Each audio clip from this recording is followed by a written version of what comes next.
There is a moment every American knows, and almost nobody talks about. You drive to the coast in the summer, Cape Cod, the Outer Banks, Malibu. It does not matter which one. You walk down the hot sand. You get to the edge of the water, and right there, with the foam sliding up toward your feet, you stop, just for a second. Every child does it. Every grown adult does it. Even the ones who would never admit it. Something very old in you looks out at all that moving water and asks permission. Nobody taught you that pause.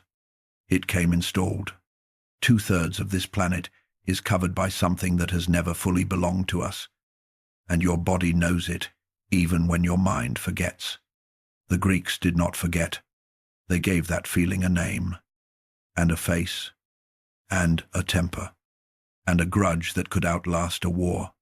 Tonight, I want to tell you his whole story. From the swallowed child to the blue planet, at the far edge of everything. But we are not going to start with the god. We are going to start with a man the god hated. Picture the open sea, far from any land.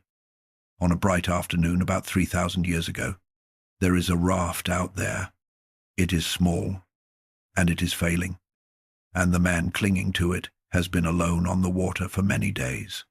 He is salt-burned and rope-scarred and close to the end of his strength. And he is, though the ocean around him gives no sign of it, the most famous sailor who has ever lived. He fought 10 years at a war in the East. He has spent almost 10 more trying to get home. Home is an island called Ithaca, and a wife, and a son who was a baby when he left. And on this bright afternoon, for the first time in years, home is almost close enough to believe in. Then the horizon changes color. Sailors know the look of ordinary weather. This was not that. The sea went dark from underneath, the way a room goes dark when something large steps in front of the lamp, and the wind arrived from 4 directions at once, which no honest wind does. And the man on the raft understood, with the particular sick clarity he was famous for, that this storm was not weather at all. It was aimed somewhere below him, down past the light, down where the water stops being blue and starts being night. There was a god who knew his name, a god who had been keeping an account open on him for years, patient as a tide, and had chosen this afternoon, in sight of rescue, to collect. The sea stood up. A wave came off the deep water like a wall deciding to travel, higher than a ship's mast, higher than the roofs of his home, black at the base and white at the crest, and it leaned over the small raft and the small man, the way the whole ocean had apparently wanted to lean over him for a very long time. Hold that wave right there. Do not let it break yet. It is going to hang above him all night long. That wave, over every chapter ahead of us. And I promise you, we will come back and stand under it before we sleep. And when it finally falls, you will know exactly why it could never have missed him. Because that wave was not 10 years in the making. It was older than the man, older than his war, older than the maps that failed to bring him home. To understand the grudge, you have to meet the god. And to meet the god, we have to leave the sunlight completely. We have to go back before the sea had a king at all. Back to the very beginning of his story, which does not start on a throne, or in a palace, or anywhere near the water. It starts in the dark, inside a locked place, with a child who had done nothing wrong. Get comfortable. We're going down.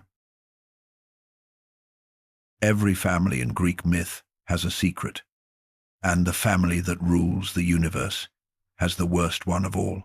Before Zeus wore the crown of the sky, his father wore it. The father's name was Kronos, king of the Titans, lord of everything, and Kronos had come to his throne the hard way.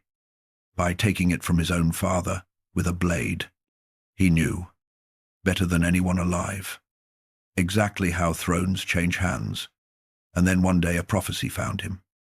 The way prophecies in these stories always find the one person who cannot bear to hear them. You have heard this rhythm before. If you have traveled with us on other nights. A king. A question about the future. An answer with teeth in it. The answer Kronos received was simple. One of your children will do to you what you did to your father. Now, you have watched another king face a sentence like this one. On another night. In another story. A king of Argos heard that his grandson would end him, and he built a bronze room under his palace and buried his own daughter alive in it. Kings in this family of stories always reach for a box. It is the oldest reflex they have. Lock the future in something sealed and call the seal a solution. Kronos did not build his box out of bronze. Kronos was the box. Each time his queen, Dan, gave birth, the king of the Titans took the newborn from her arms, and he swallowed it, whole, alive, down into the dark of himself, where no prophecy could reach him. He did it to his first daughter, Hestia. He did it to Demeter, and to Hera. He did it to his first son, Hades, lord of nothing yet, a baby in the dark. And then, sometime later, Rhea placed in his hands her fifth child, her second son, and Kronos looked at this one the way he had looked at all the others, which is to say, the way a man looks at a problem, and he swallowed him too. That child was Poseidon. Stay with him now, because almost every telling of this story rushes past what comes next, and we are not going to rush. The future king of the sea, the god of the open horizon, the lord of 2/3 of the world, began his existence in the one place with no horizon at all, sealed inside his father. Total darkness, no day, no night, no seasons, no sound but the vast, slow workings of a Titan's body, which must have been something like living inside a storm that never quite arrives. And he was not alone in there. Around him in the dark, over the years, were his brother and his 3 sisters, the future rulers of the world, all of them swallowed, all of them waiting, none of them growing old, because gods do not age, and none of them growing up either, because nothing grows in a place like that. It just endures. Here is the strangest part, and I want you to carry it with you through every chapter that follows. They were fully aware. The old accounts are quiet on the inner life of the swallowed children, but they are firm on this. The children lived, and gods who live are gods who know, which means Poseidon's earliest memory, his first and longest experience of existence, was confinement, boundless power, wrapped in a boundary he could not break. Whatever else this story becomes, it begins with a prisoner, and I will tell you now, so you can watch for it all night, that when this prisoner finally receives a kingdom, he will receive the widest, deepest, most borderless kingdom there is, and it will never once be enough, and no wall on earth will ever feel to him like anything but an insult. Some part of that god never stopped pushing against the dark. Now, the escape. And here the old tellers hand us a fork in the road, and I am going to show you both paths, because that is how these stories deserve to be told. The famous version you may already know. Rhea, the mother, robbed of 5 children, could not bear a 6th loss. When the last baby came, she hid him away in a cave on the island of Crete, and she wrapped a stone in swaddling clothes and handed the stone to her husband, and Kronos, in a hurry, swallowed it without looking. That baby grew up in secret, and his name was Zeus, and his whole story flows from that one desperate trade. A stone for a son, but there is another tradition, older and stranger and much less told, and it belongs to tonight, because it is about our God, and because it plants a question we will spend half this story answering. In this version, preserved by travelers who collected the local tales of Greece. Rhea saved Poseidon too. When he was born, she hid the baby away among a flock of lambs, and she went to Kronos with her arms full, and what she gave the Titan to swallow in place of his second son was a foal, a young horse. Sit with that image a moment, because it is doing something in the dark of this story.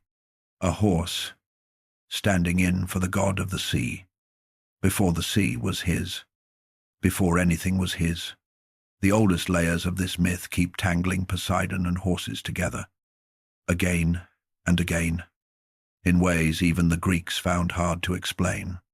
Hold on to that little foal, somewhere around the middle of tonight, on a beach at dawn, with hoofbeats and waves pounding in the same rhythm. That question is going to come back, and the answer is one of the most beautiful things the ancient world ever noticed. Two versions. Then, in one, Poseidon waits in the dark with his brother and sisters. In the other, he grows up hidden, free, among animals, the way his little brother did. The accounts differ, the way they always do, and I will not force them to agree. But the mainstream of the tradition, the version the poets kept closest, holds him swallowed, and everything about the god he became argues for it. So picture him there, in the black, in the endless patience of the imprisoned, while outside, somewhere in the world of light, a hidden brother is growing up on an island, being fed by nymphs, being guarded by warriors who clash their shields to cover the sound of his crying. The dark lasted years. It may have lasted ages.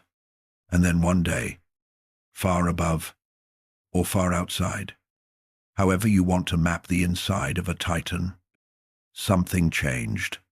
A young god had come of age, and had learned what his father was, and what his father held. A cup was prepared.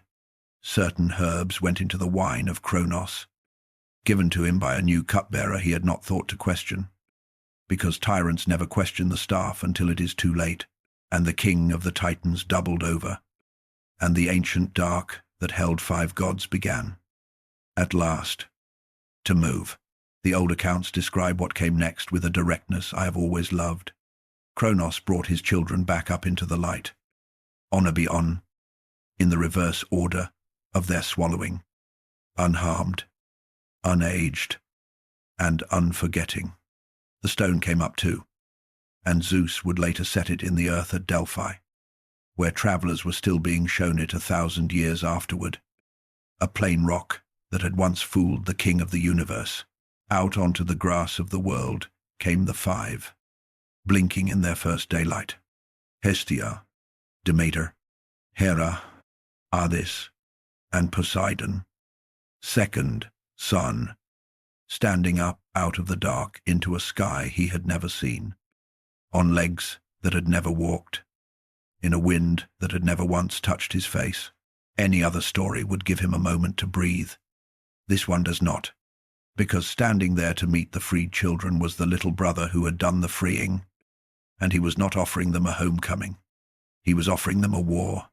Their father knew what had happened now.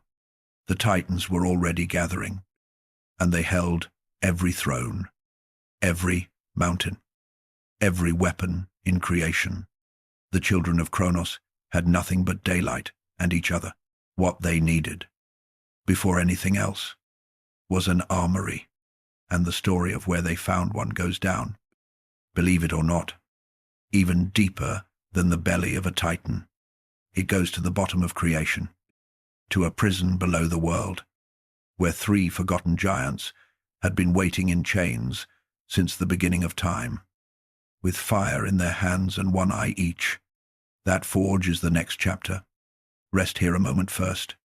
The child is out of the dark. He never really left it, but he is out.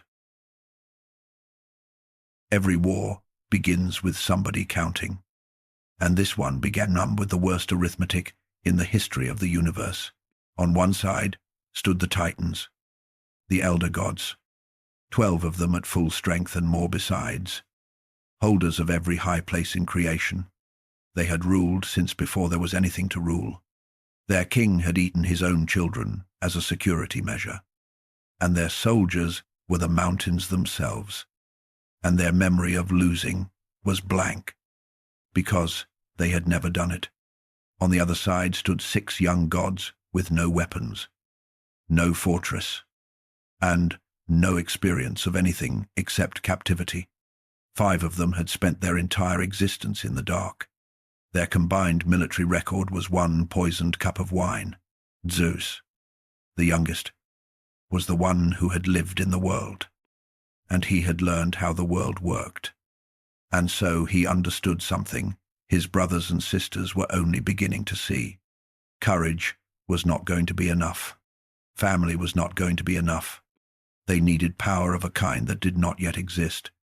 And there was exactly one place in creation where power like that was waiting.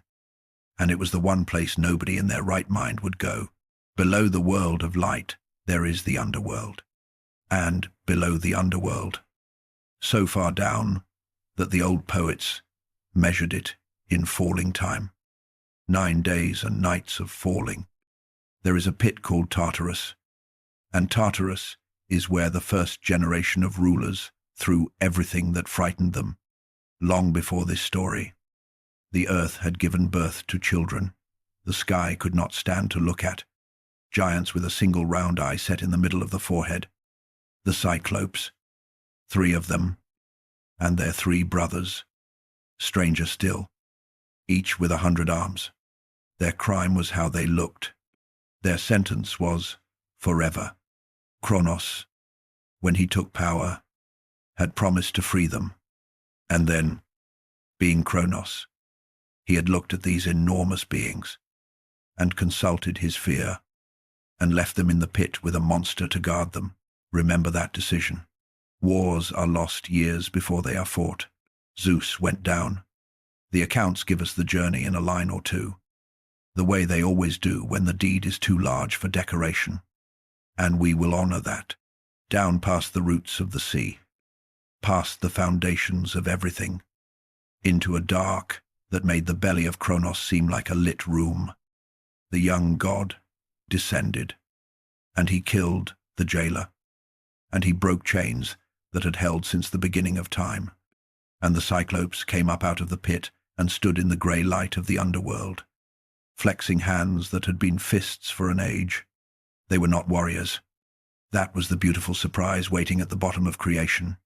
They were craftsmen, the best that would ever exist.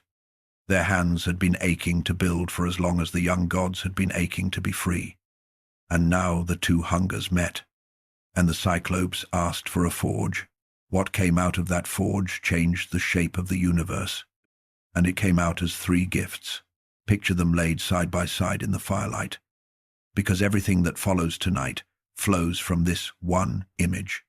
For Zeus, the thunderbolt, light itself, sharpened, the loudest weapon there would ever be, made for open sky and open war, made to be seen from every corner of the world when it fell. For Hades, the opposite thing, a helmet, dark, plain, almost humble, a cap of dog skin that made its wearer invisible, unfindable, hidden even from immortal eyes, the loud gift and the silent gift. And if that helmet sounds familiar, it should. You have worn it, in a manner of speaking, on another night, above another sea. Ages after this forge went cold, that same helmet would be loaned down the generations to a frightened young man on a fishing island, and he would carry it to the edge of the world and back, past 2 immortal sisters, with a head in a bag. These stories share their tools the way families share them. Nothing in this universe is ever built only once. And for Poseidon, the 3rd gift, the Trident, 3 points on a single shaft, a fisherman's spear grown to the scale of a god. And here is what I want you to understand about it, because it is not really a weapon at all, or not only one. The thunderbolt destroys what it touches. The helmet hides who wears it. The trident does something stranger than either. When it strikes, things open. Struck rock splits and gives up water. Struck earth shakes loose and slides. Struck sea rises up out of its bed and goes looking for the land.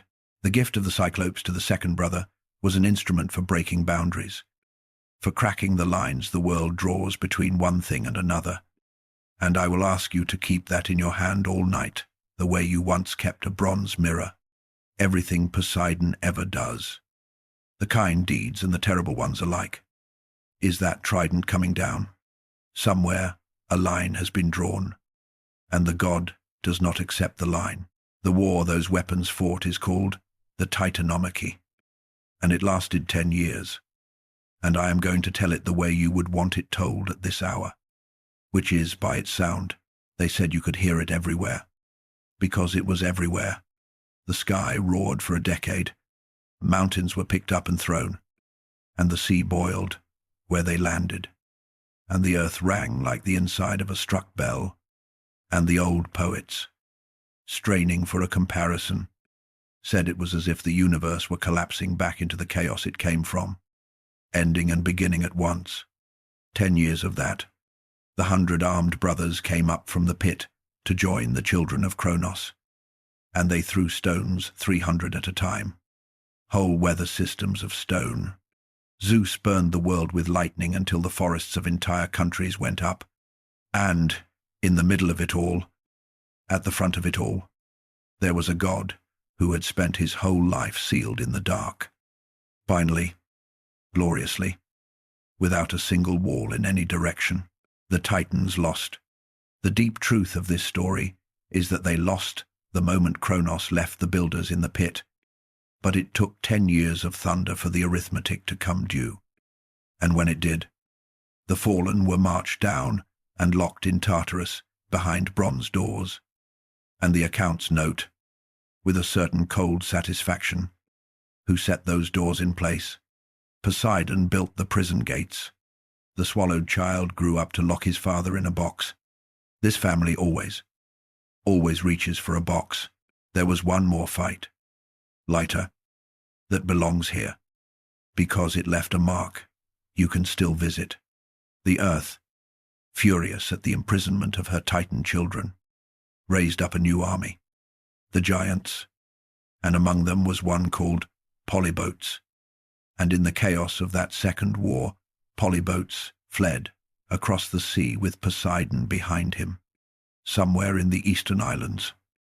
The god stopped chasing. He turned aside, drove his trident into the island of Kos, tore a whole corner of it loose, lifted it, and threw it. The broken piece came down on the fleeing giant like a lid, and it pinned him to the seafloor. And there he stayed. And there, if you believe the old sailors, he stays. That thrown piece of island is called Nisyros, and you can go stand on it. It sits in the Aegean tonight, round as something torn loose and dropped, and it is a volcano, and it still smokes. Ferries run day-trippers out from the neighboring islands to walk down into the warm crater, where the ground hisses and smells of sulfur and trembles a little underfoot, and the old story and the geology have agreed with each other for 3,000 years. The Greeks said that when Nisyros shakes, it is the giant underneath, shifting his shoulders, still trying after all this time to get the sea god's island off his back. The war was over. The universe stood empty and won, and it belonged to 3 brothers who had started with nothing, standing together in the wreckage, each holding a gift from the deep forge. Nobody wanted the war to decide what came next. That is the remarkable thing, the thing that makes the next chapter one of the strangest scenes in all of mythology. 3 victors, 3 realms, and instead of the eldest choosing first, instead of the strongest taking the most, the brothers agreed to let no one choose at all. They found a helmet, and they turned it upside down, and somebody cut 3 lots, The whole universe changed hands in about a minute, and it happened without a single word of argument. And I have always thought that minute deserves more attention than any battle in the war. Picture the scene, the way the oldest account frames it. 3 brothers, the smoke of a 10-year war still hanging in the world behind them, gathered around an upturned helmet, the way soldiers gather around a game of dice, which is exactly what this was. Inside the helmet, 3 lots, 3 mark tokens, 1 for the sky, 1 for the sea, 1 for the world of the dead below, the earth itself, the mountains and shores and cities that would one day cover it, and bright Olympus above. These were set aside from the drawing. Common ground, the agreement said, belonging to all 3, and to none. File that clause away. Lawyers would call it the ambiguity in the contract. And every disaster in the rest of this story is going to crawl out through it, because common ground sounds generous, and common ground sounds wise. And what common ground actually means is that the argument has merely been postponed. The sky would have 1 king, the dead would have 1 king, but every coastline in creation, every place where a city might one day stand and wonder which god to love, was left by the founding document of the universe, permanently up for grabs. The brothers reached into the helmet. Zeus drew the sky, the youngest, the liberator, the general of the war, drew the realm of light and height, the throne you can see from everywhere on earth, and nobody was surprised, and the poets barely pause on it, because some outcomes feel like the universe clearing its throat and saying the obvious. Hades drew the world below, and Hades, who is not the villain of anybody's story no matter what the movies have told you, took his lot and accepted it, and went down into the dark to rule the one kingdom in creation that is never disputed, never invaded, and never, ever short of subjects. There is a strange peace in the portion of Hades. No rival would ever want what he had. No city would ever break his heart, because no city would ever be his to lose. Of the 3 brothers, the Lord of the Dead is the only one who never once appears in the old stories fighting over territory. He drew the quiet, and Poseidon drew the sea. The accounts do not record his face in that moment, and they do not record his words. And after a whole night of these stories, you know by now what the old silences mean. So, instead of inventing his heart, let us just do what he must have done.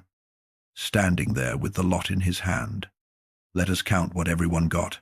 Zeus got the crown. Along with the sky came the chairmanship of everything. The final word, the big chair on Olympus. And his brothers would spend eternity as kings who answer to a king. Hades got the certainty, sealed borders, and a door that swings one way, and no neighbors. Poseidon got the largest kingdom in the world. 2 of every 3 steps you could take on this planet would land in his territory. The deep water and everything in it. Storm and calm. Every wave on every shore of every land. All of it, his, forever. The second lot was not a small portion. Hold the size of it honestly in your mind, because this god is never going to be a victim, and the story goes wrong if you pity him. He drew an empire, but an empire with one strange property, and it is the property that runs the rest of this night. The sky needs no border. It simply ends where looking up ends. The underworld needs no border. Its gate is its border. The sea is different. The sea is the only kingdom in creation that is all edge. Every inch of it, around every island and every continent, runs up against somebody else's ground.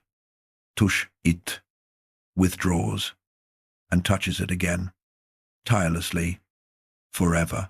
The Greeks had a single word for where Poseidon's realm met the common ground of men and gods, and the word is the coastline.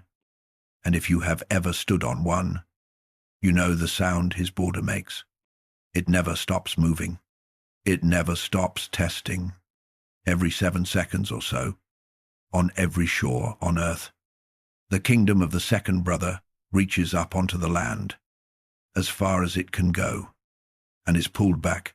One brother's realm was above all argument. One brother's realm was below it. And one brother drew the only kingdom in the universe that touches everything it does not own. He drew the second lot. I am going to say that sentence again before this night is over, more than once, and I want you to hear it each time like a bell, because the old stories, if you line them up, ring it over and over. He drew the second lot. Second, son of Kronos. Second, to rise from the dark.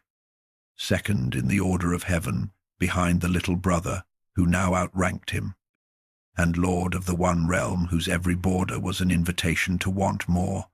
Nothing about any of this was unfair. That is what makes it myth instead of melodrama. It was luck, blind and clean. 3 tokens in a helmet. The universe never wronged Poseidon. It just never once let him forget where he placed.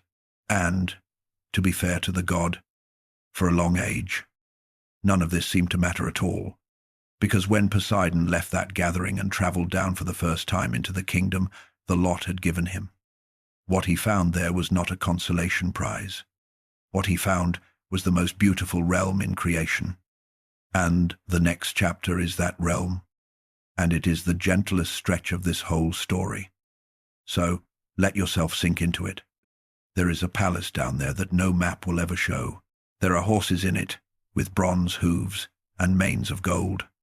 There is a queen who said no before she said yes, and a dolphin who talked her into it and got hung in the sky as a thank you for one bright age of the world. The second brother was simply happy. Come down and see it while it lasts.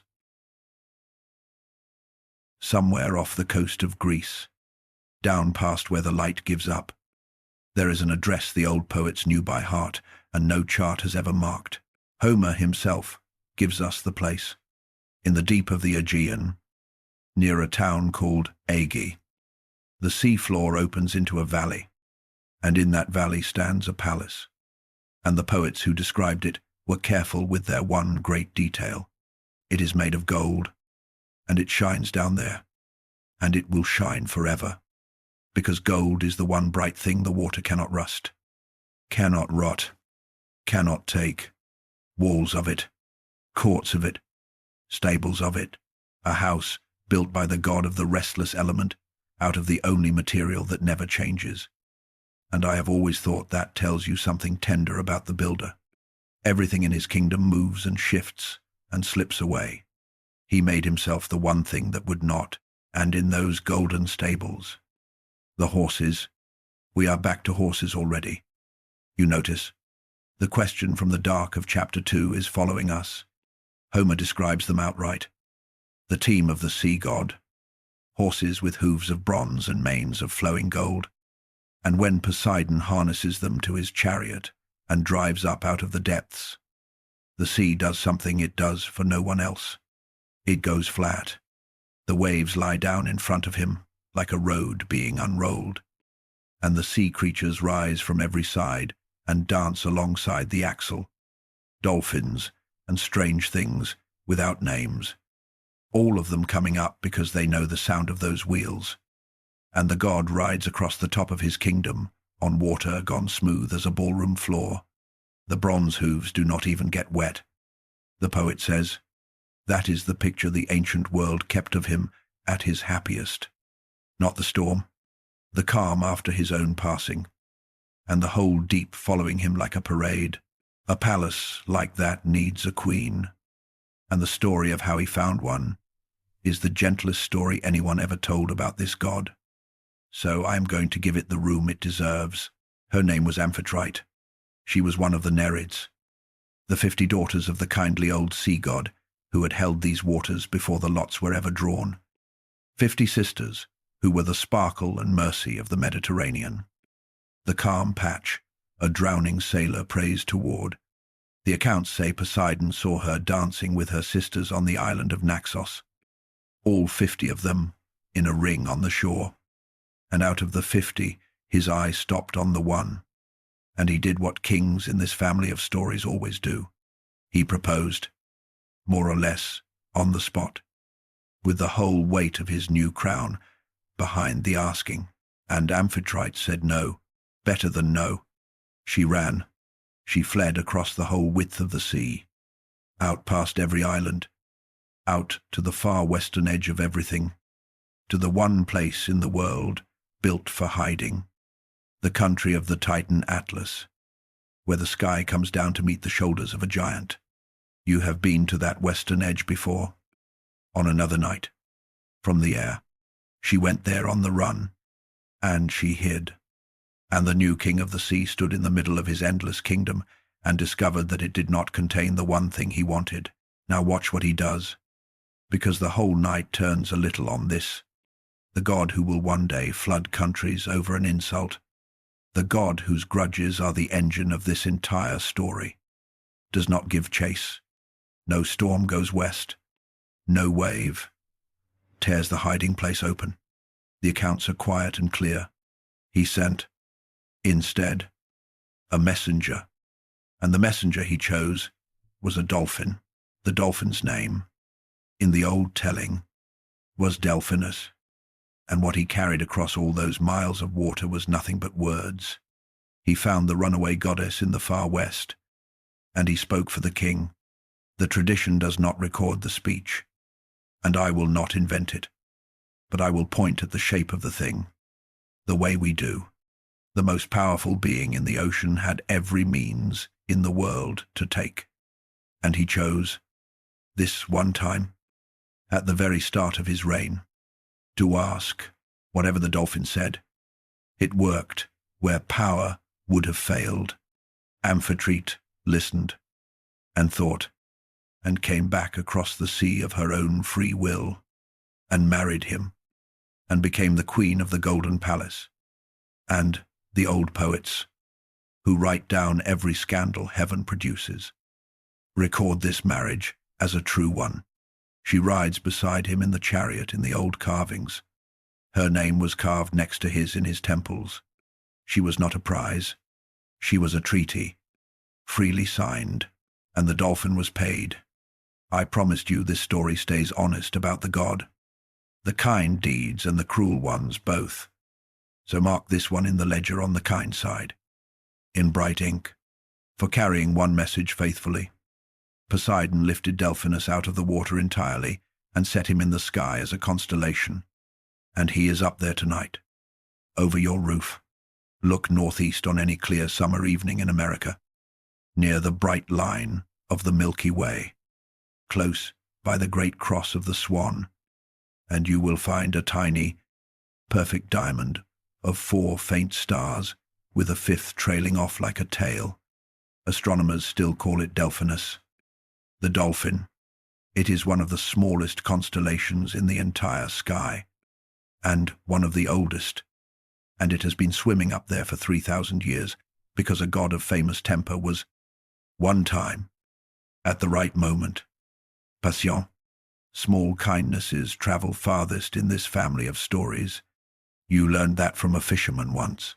So the palace had its king and queen, and around them a court gathered, and I want to walk you through that court slowly, name by name, and I will tell you honestly why. Remember these names, not for a quiz, because this whole night is a long journey. And at the very end of it, in the last chapter, in a place so far from ancient Greece that I will not even hint at it yet, you are going to meet every one of these names again, together, in an order nobody in the old world could have imagined. When it happens, I want you to feel it arrive. So, the court of the Golden Palace, Triton, the sun, the child of Poseidon and Amphitrite, the crown prince of the deep, a god shaped like a man above the waist, with the tail of a great fish below, and his office in the kingdom was the trumpet. He carried a twisted conch shell, and when the seas raged too far, Triton raised the shell and blew, and the sound rolled over the water like a decree. and the floods turned around and went home. The herald of the deep, his father's voice, when his father wished to be gentle, the Nereids, the 50 sisters, now family by marriage, the shimmer on calm water, singers, rescuers, the ones sailors thanked when the crossing went well, keep especially, from among the 50, the name Thalassa in your ear, an old name. That simply means the sea itself, and Proteus, the old man of the sea, the strangest courtier in any palace, anywhere. Proteus was ancient before the lots were drawn, a shepherd of seals, and he knew everything, the past, the present, every hidden thing. All of it lay open to him, and he would tell you none of it willingly. To get truth out of Proteus, you had to catch him at noon among his seals and hold on while he changed, because change was his whole defense. Lion, serpent, water, fire, tree. He would become anything to avoid answering a question, and only if you gripped him through every shape until he tired would he settle back into an old man and tell you what you needed to know. The truth lives at the bottom of the sea. The Greeks were saying, and it is slippery, and it costs. Triton, narrate, Proteus, Thalassa, hold those 4 names. Hours from now, at the end of everything, you will see exactly where they went. That was the kingdom of the second brother in the first age of his reign. A golden house no storm could reach. A queen who chose him. An heir with a trumpet of calm. A court of mercy and truth. And up on the surface, the sailors of the young world learned quickly that the new Lord of the Waters had 2 hands.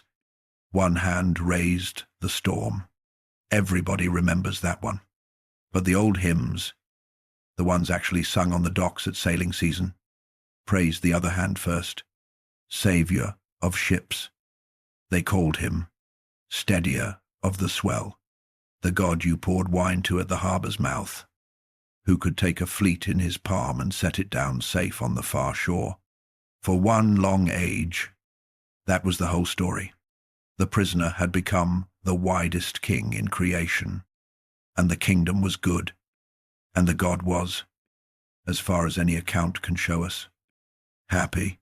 If he could have stayed in the water, this would be a short night, but his kingdom, you remember, was the only one that is all edge. And every single day, at every hour, on 10,000 shores, his border touched the common ground, the land under the bright sky, the land where mortals were beginning to gather and build and matter. And whenever he looked up through the bright ceiling of his realm, past the surface, past the gulls, there sat Olympus, the shared mountain, the family table, and at the head of that table, in the big chair, sat the little brother. Every family has a table like that, and every family knows that the most dangerous sentence at it is the one that begins, "It should have been me." The next chapter is the day the second brother said it out loud. Olympus, the shared mountain, ran on a simple rule that nobody had ever written down and everybody understood. Zeus decides. He held the thunderbolt, and he held the big chair, and the memory of the war he had led was the constitution of heaven.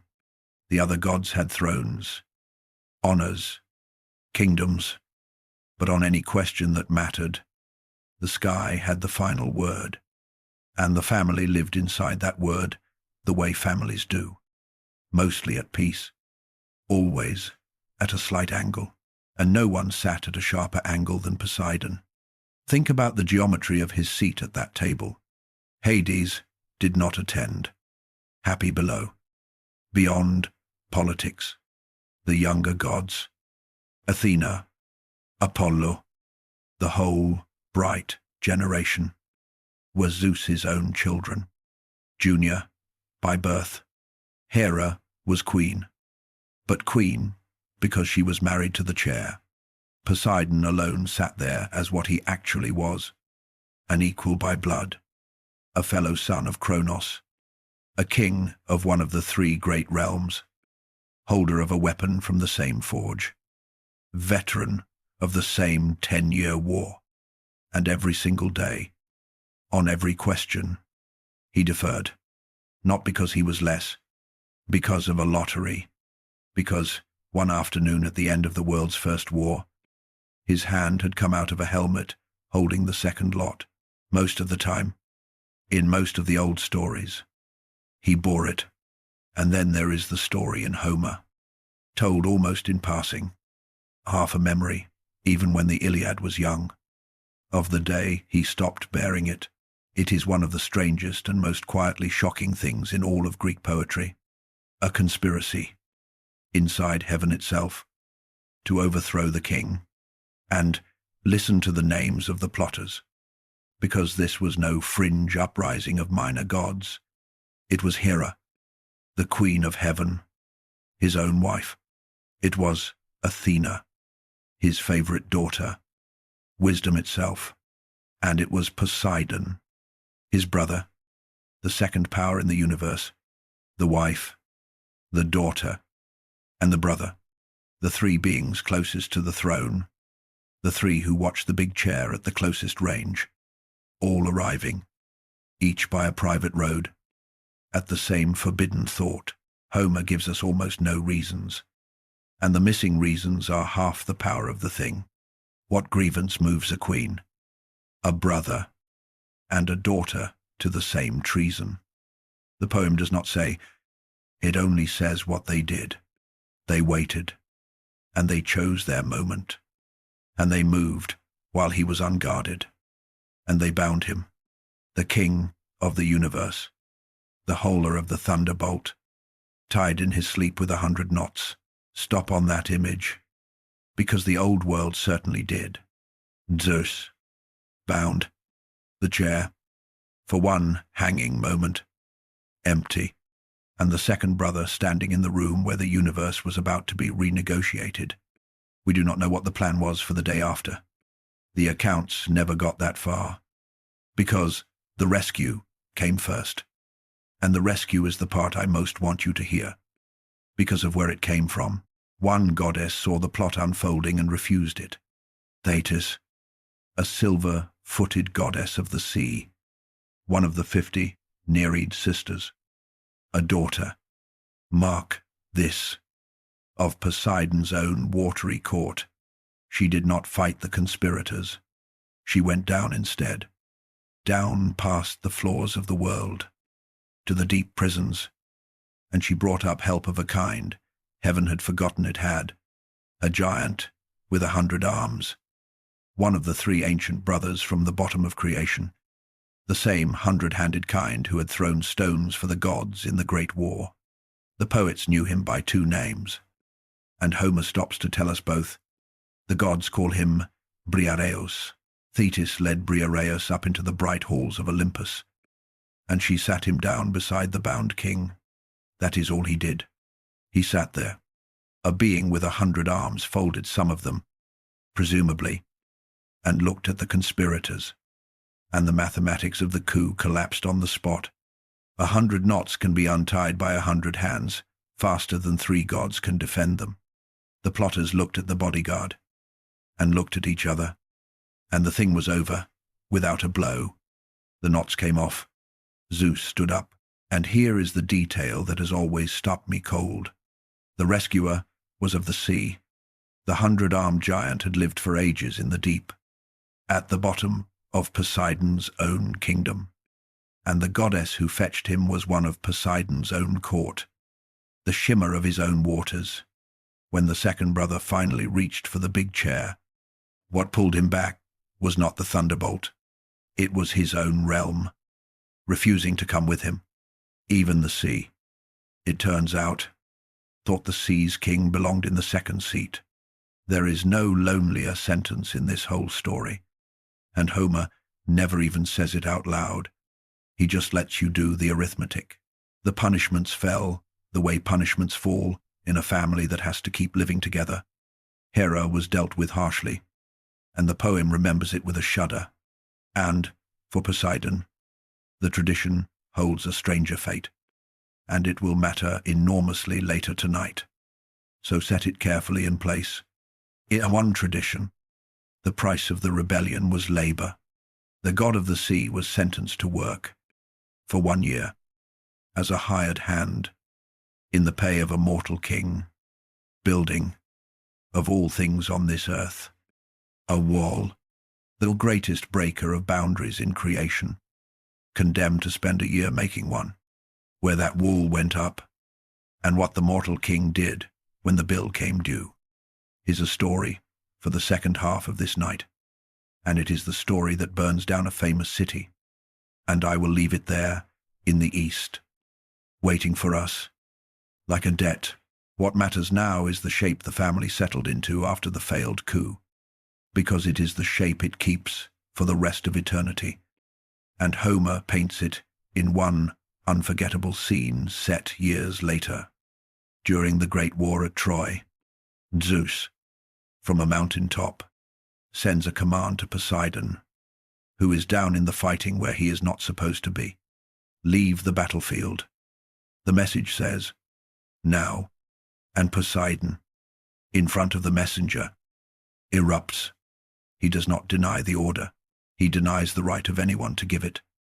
And his speech is the closest this god ever comes to opening his chest and showing us the wound. And it is worth hearing, nearly straight, because no writer since has improved on it. We are 3 brothers, he says, 3 sons of Kronos, and the world was divided 3 ways among us. I drew the grey sea as my portion, and Hades drew the dark, and Zeus drew the wide sky. But the earth and high Olympus are common to us all, so I will not walk by his will, as if I were some lesser god. Let him keep to his own third, and let him not try to frighten me with his hands, as though I were a coward. He has sons and daughters to order about. Let him lecture them. Every grievance of the whole night is in that speech. The lots, named out loud. The common ground, claimed out loud. The little brother, defied out loud.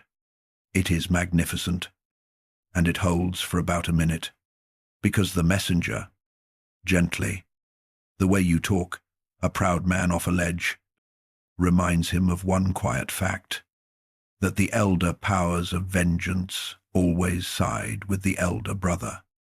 And Poseidon stands there in the surf of that beach, with the whole speech still ringing. And then he yields. He gives the battlefield up and goes back down into the water. And Homer, who wastes nothing, hands us the god's exit in a single line that I will be ringing like a bell for the rest of this night. He went, the poem says, with anger in his heart. That is the treaty that governs the universe from this day forward. Obedience on the surface, anger in the heart, underneath, permanent, pressurized, looking for an outlet the sky could not veto, and the outlet was right there in the founding contract. The common ground, the land belonged to no brother, which meant no thunderbolt could fence him off it. And on the land, something new was happening. Mortals were building. Villages were becoming towns. Towns were becoming cities. And cities, the coming powers of the world, had begun to do a remarkable thing. Each one was choosing itself a patron god. Freely, by preference, a city would weigh the gods, and pick one, and belong to it forever, and raise its temples, and sing its name down the centuries. Understand what that meant to the god with anger in his heart. Heaven's order was fixed by lot, and could never be re-argued. But the cities were a fresh election, an open scoreboard, a way to be ranked again, and this time not by luck, by choice. If the greatest city in Greece freely chose the second brother first, then let Olympus say whatever it liked. Somewhere it would be written, in temple stone, in harvest festivals, in the prayers of 100 generations, that where mortals were given the choosing, they chose Poseidon. And, as it happened, the greatest city in Greece had not yet chosen. A new town in Attica, high-rocked, bright-aired, already humming with promise, plainly destined to be the wonder of the world. It needed a name, and it needed a god. And word went out that it would take one, and up out of the sea came the second brother, trident in hand, absolutely certain, for once in his long existence, that he could not lose. He was about to run into a woman carrying a young olive tree. There is a rock in Greece that the whole world knows by sight. You have seen it 1,000 times. On postcards, in textbooks, behind news anchors. A flat-topped mass of pale stone standing up out of a white city, with the ruins of a temple riding on top of it like a crown that outlived its king. The Acropolis. Even people who could not find Greece on a map know that rock. And in the age this chapter belongs to, it had no temple yet, and no name worth keeping. Just a young town gathered around its base. And every god on Olympus could see what that town was going to become. Some places wear their future openly. This one blazed with it. Whoever became patron of this city would be worshipped in the brightest place the mortal world would ever build. 2 gods came for it. And here is the strange, wonderful thing the old tellers insist on. It was not war. Nothing was smashed. Nobody was flooded. No thunderbolt fell. The 2 rivals agreed to the most civilized contest in all of mythology. Each god would offer the city one gift, and the city would choose. Stand in the crowd for this, because the crowd is the whole point. The entire town climbed the rock that morning. Farmers, potters, fishermen, children on shoulders, and they gathered in a wide circle on the summit. And into that circle came the 2 claimants, and the sight of them together must have stopped every heart on the hill.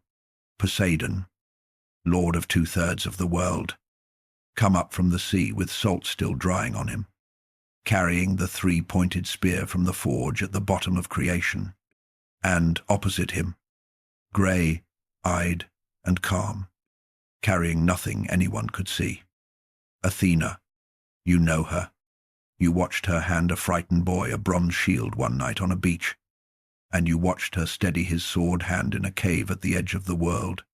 Wisdom herself, in no hurry, holding something small against her side. The sea god went first. Of course he did. He had been waiting for this his whole reign. A contest with no lots in it. No big chair. No little brother. Just his power, laid out in the open, where mortals could finally see it and choose it.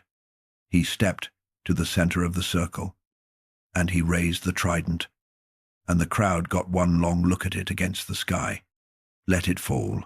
The 3 points came down into the living rock of the Acropolis, and the rock split, and the whole hill kicked like something waking up, and out of the crack burst water, a spring, leaping and shining, right there on the dry summit. In a country where drought was the oldest enemy there was, water from stone, the crowd surged forward to see, and you can feel their awe across 3,000 years.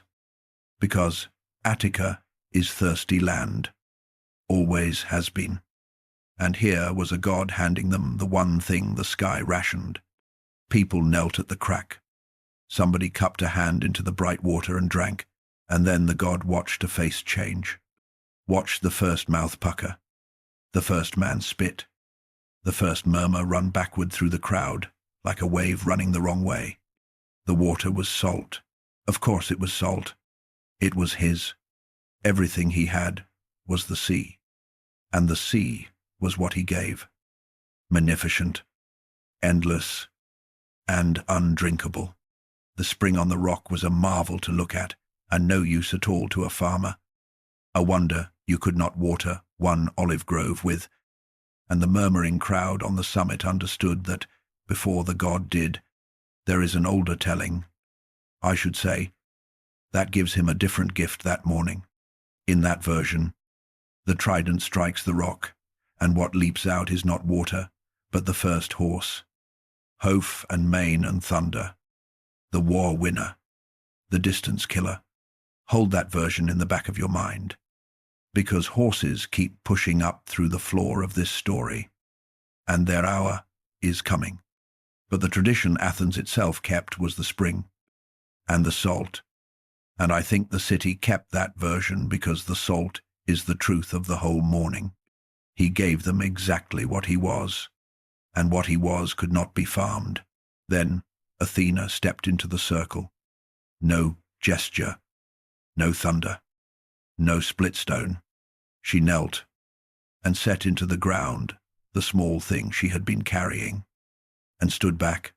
It was a sapling, grey-green, dusty-looking, almost humble, the kind of tree you would walk past. The first olive. The crowd looked at it, and the farmers in the crowd looked longest. Because they were doing arithmetic, the rest of us have to be taught. That tree was food, fruit for the table and oil for cooking. That tree was light, because olive oil burned in every lamp in the ancient world, which meant she had just handed them their evenings, their winters, their hours after dark. It was soap, medicina, wood for tools, and a crop you could trade across the whole sea. Wealth on a branch, and an olive tree lives practically forever. Plant one, and your great-great-grandchildren harvest it. She had not given them a marvel. She had given them the next 1,000 years. In a package a child could water. The city chose, and the accounts differ on exactly how, and the difference is charming. So take both. In one telling, the 12 gods sat as the jury, and the vote split 6-6 until Zeus broke the tie for his daughter. And you can imagine how that verdict landed on the brother, already keeping a ledger of the big chair's rulings. But the telling Athens loved best puts the vote in the hands of the people themselves, every citizen filing past to be counted. And in that age, the story says, the women of the city voted alongside the men. Every man voted for the sea god. Every woman voted for Athena. And there was one more woman than there were men, by a single vote, cast by the women of the town. The greatest city of the ancient world chose the olive tree, and took the name it still wears tonight. Athens, her city, forever. The sea god stood on the summit while they cheered, next to his beautiful, useless spring, and he drew the second lot one more time. And this one had no helmet and no luck in it. This one they chose. His anger came the way his anger always came, from below and from the water. The old accounts say he sent the sea itself up onto the plain of Attica, salt flood crawling over farmland, the border refusing to hold. The kingdom that touches everything, reminding this one small stretch of common ground exactly what it touched. The city endured it. Cities endure, and in time the water went back down, because even a god's fury obeys the tide. And Athens went on becoming Athens. And here is the ending. Nobody in that crowd could have predicted. The city kept his gift. They built, in time, a temple on the north edge of that summit, a strange and lovely building called the Erechtheion, with a porch held up by carved stone maidens, and they built it precisely where the contest happened, and they enclosed the sacred things inside it. The olive tree of Athena grew in its courtyard, and inside the temple, protected under its roof, the Athenians kept and showed the marks in the living rock, 3 gouges, where they said the trident came down, and the salt well the blow had opened. Visitors in the ancient world were taken to see it, the way you would be taken to see a founding document. And the guides told them one more detail, the best one. When the south wind blew, they said, you could put your ear to that well, deep in the heart of the temple, far from the shore, and hear waves. That temple is still standing. That is not a figure of speech. The Erection stands on the Acropolis tonight. Porch maidens and all, a few steps from the Parthenon, and guides still point out the mark of the trident in the rock, and an olive tree still grows at the temple's western end, planted in modern times exactly where the old one stood. Silver, leaved and stubborn, the current holder of the oldest job in Athens. 2 gifts from one morning, still side by side after 25 centuries. The city chose the tree, and it kept the scar because you can choose against the sea. Athens proved it, and thrived, and gave the world philosophy and theatre, and the very idea of the vote that beat him. But listen to what the city itself admitted. In stone, at the heart of its own holiest hill, they kept his mark under their roof. They told visitors you could hear his kingdom through the floor, choosing against the sea. It turns out, is not the same as being free of it. Athens kept the olive tree, but stand in that temple when the south wind blows, and you can still hear what second place sounds like. Pull up now, high above Greece, the way we flew above another sea on another night, and look down at the whole map at once. It is a country made of coastline, fingers of mountain reaching into blue water, islands scattered like dropped coins, and no point anywhere in the south of it more than a long day's walk from the smell of salt. Every one of those shores was a border of Poseidon's kingdom, and in the age of the choosing, when the young cities of that map were picking their gods one by one, the second brother went to them, honor by on, the way a proud man goes to every door on a street where one door has already been shut in his face. What follows is the strangest losing streak in mythology, and I am not going to march you through it town by town, because a list is no way to fall asleep. 3 stops will tell you the shape of it. Watch for the shape. Argos first. You know Argos. You have spent whole nights of this series in it. The old grey city of Perseus's family, one of the deepest rooted places in Greece. Argos was claimed by 2 powers at once, Poseidon and Hera, Queen of Heaven, and the dispute went, as these things did, to arbitration. The judges this time were the local river gods, 3 brothers of fresh water, the rivers of the Argive plain themselves. Sit with the panel a moment. Fresh water, judging between the Queen of the Sky and the Lord of the Salt, the rivers found for Hera. Argos would be her city, and it was, gloriously, for 1,000 years, home of her greatest sanctuary, the one you once stood in on the hillside above the plain. And Poseidon's answer came, and here is where the shape first shows itself, because he did not flood Argos. He did something colder and stranger and far more fitting. He took the water away. The rivers had judged against him. So the rivers, he decided, would learn what water was worth. And the accounts say he dried them, drew the fresh water down out of the whole plain, sank it, hid it, until the riverbeds of Argos lay cracked in the sun, and the city of the Queen of Heaven was digging wells and coming up with dust. The god of the sea, punishing with drought. Any power that can send a thing can withhold it, and the withholding hurts longer. Argos carried the mark of that grudge in its very landscape, and travellers for centuries noted how thirsty the plain was, and the locals could tell you exactly which god was still being paid. For a verdict, their rivers handed down at the beginning of the world. Aegina next, a lovely island in the Gulf within sight of Athens, and this dispute barely lasted a sentence, because the rival claimant was Zeus, The second brother looked across the table at the big chair one more time, and the island went to the sky, and there was nothing to arbitrate, because you cannot appeal a verdict when the judge is also the other party. He drew the second lot. Ring the bell and sail on. Delphi, high on its mountain, the navel of the world, the smoking chamber where a king of Argos would one day hear the sentence that started another of our nights. The oldest layers of tradition say Poseidon held a share of Delphi in the deep past, before Apollo came. And Apollo came. The young god of light wanted the oracle, the single most valuable piece of religious real estate on earth, the switchboard between gods and men, and the tradition says the matter was settled without a fight. A trade, an exchange of holdings.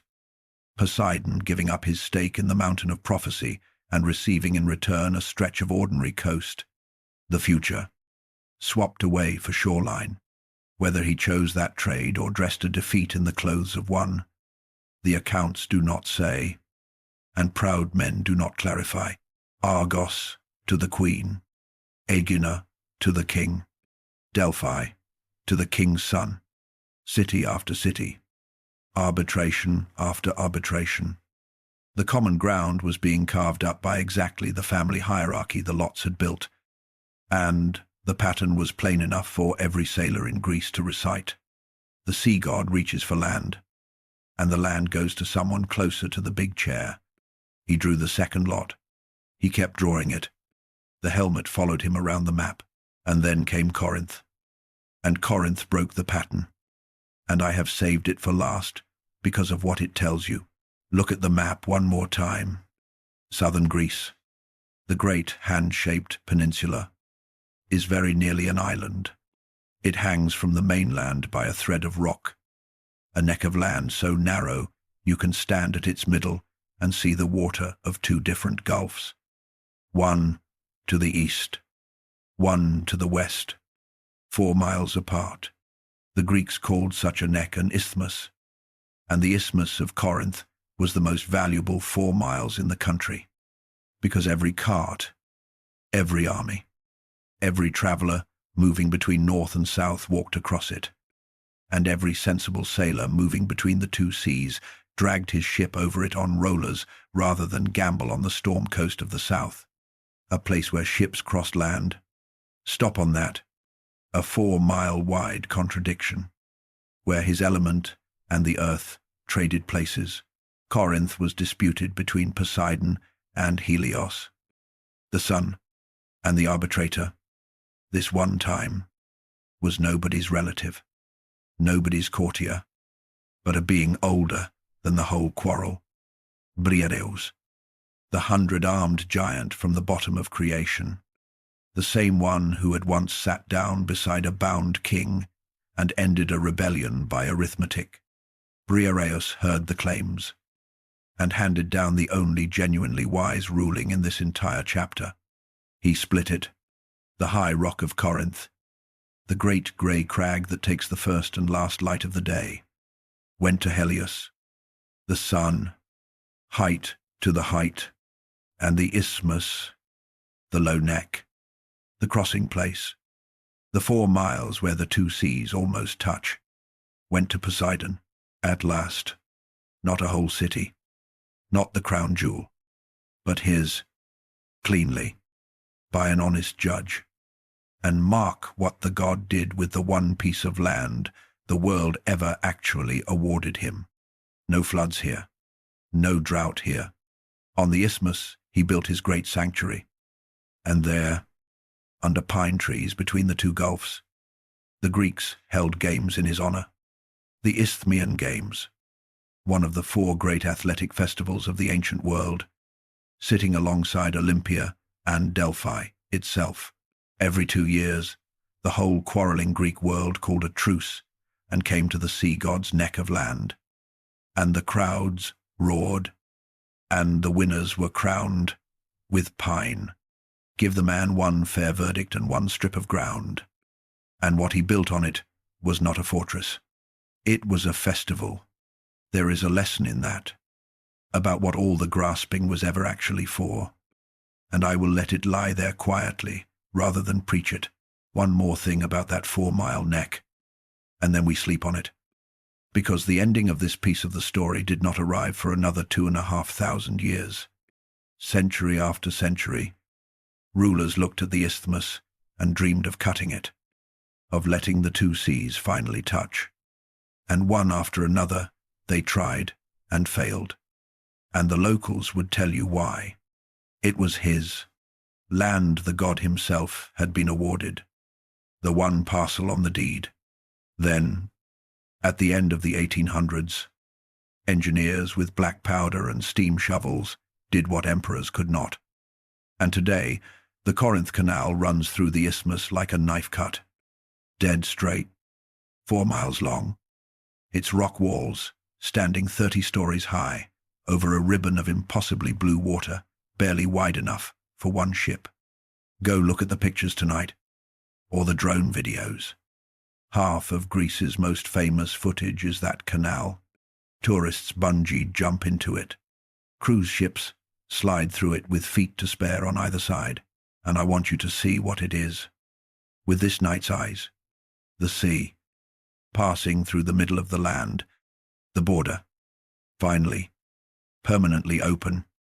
Mortals spent 25 centuries voting against Poseidon, choosing the olive tree, choosing the queen, choosing the sun, and then, on the one piece of ground the old world ever conceded to him, mortals themselves picked up the Trident's work and finished it, and cut the earth apart, and let his kingdom walk through.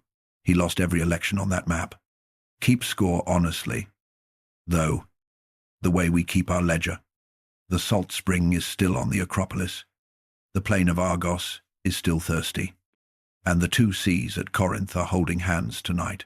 Now, before any of the grand disputes, before Athens, before the map filled up with refusals, I told you there was an older telling, where the trident struck the rock, and out of the stone came not water, but a horse. It is time to answer the question that has been galloping under this whole story since a foal went down a Titan's throat in chapter 2. Why is the god of the sea the god of horses? The answer is waiting on a beach at dawn, and you can hear it before you see it. Listen, Hoofbeats, or waves, at a distance. At this hour, no one on earth can tell the difference. Come down to a beach at first light, anywhere on the Greek coast, and stand at the edge of the wet sand with your eyes closed. A horse is coming along the shoreline. You can hear it before you see it. That rolling 4-beat thunder coming up through the ground. Gathering, arriving, fading, and under it, around it, the surf is breaking. Wave after wave gathering, arriving, fading. Now tell me honestly, with your eyes still shut, where the hoofbeats stop and the water starts. You can't do it. Nobody can. At a distance, in the dark, the gallop and the breaker are the same sound, the same size, the same rhythm, the same deep drumming, felt in the chest as much as heard. The Greeks stood on their beaches 3,000 years ago and heard exactly what you are hearing now, and they drew the only conclusion that made sense to them.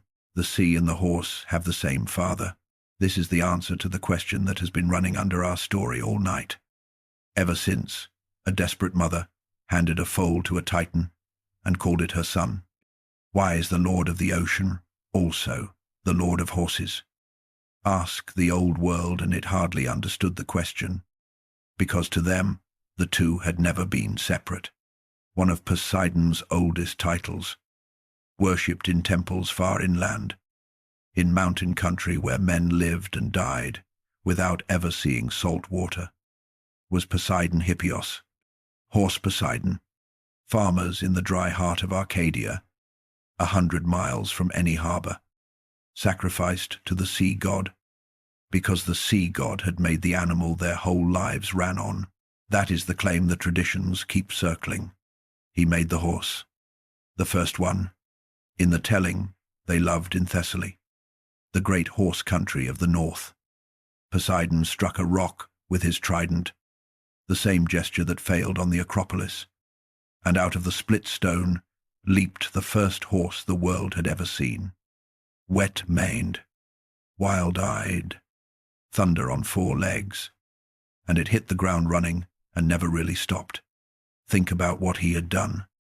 If the Thessalians had it right, the thunderbolt stayed in heaven. The helmet of darkness stayed below, but the third gift of the deep forge threw a spark that mortals could catch and keep and breed, and that spark pulled their plows, and carried their kings, and won their wars, and ran their races for the next 3,000 years. Of all the presents any god ever gave the human race, only the olive tree is in its class, and one tradition. I will give it to you in a single line, and let it go.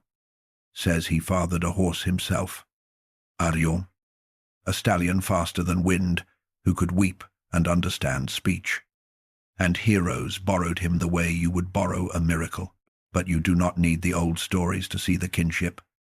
You only need to look at the water on a rough day. Watch a big swell drive toward the beach. Watch it rise and steepen, and watch the crest begin to tear off the top in streaming white. Every sailor in every age has seen it. The long line of white manes coming on, rank after rank, shaking themselves apart. The Greeks said those were his herds, the white horses of Poseidon, galloping in from deep pasture. And here is the little gift of this chapter. The anchor you can check tomorrow.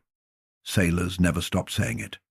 In the English-speaking world tonight, from Maine to San Diego to the coast of Cornwall, when the wind gets up and the swells start breaking white in open water, the people who work on the sea still say the same 3 words their Greek brothers said with a god in mind. White horses running. The name outlived the temples. It usually does. So that is 2 of his sounds. The hoof and the wave. And if the chapter ended here, it would be a pretty piece of folklore and nothing more.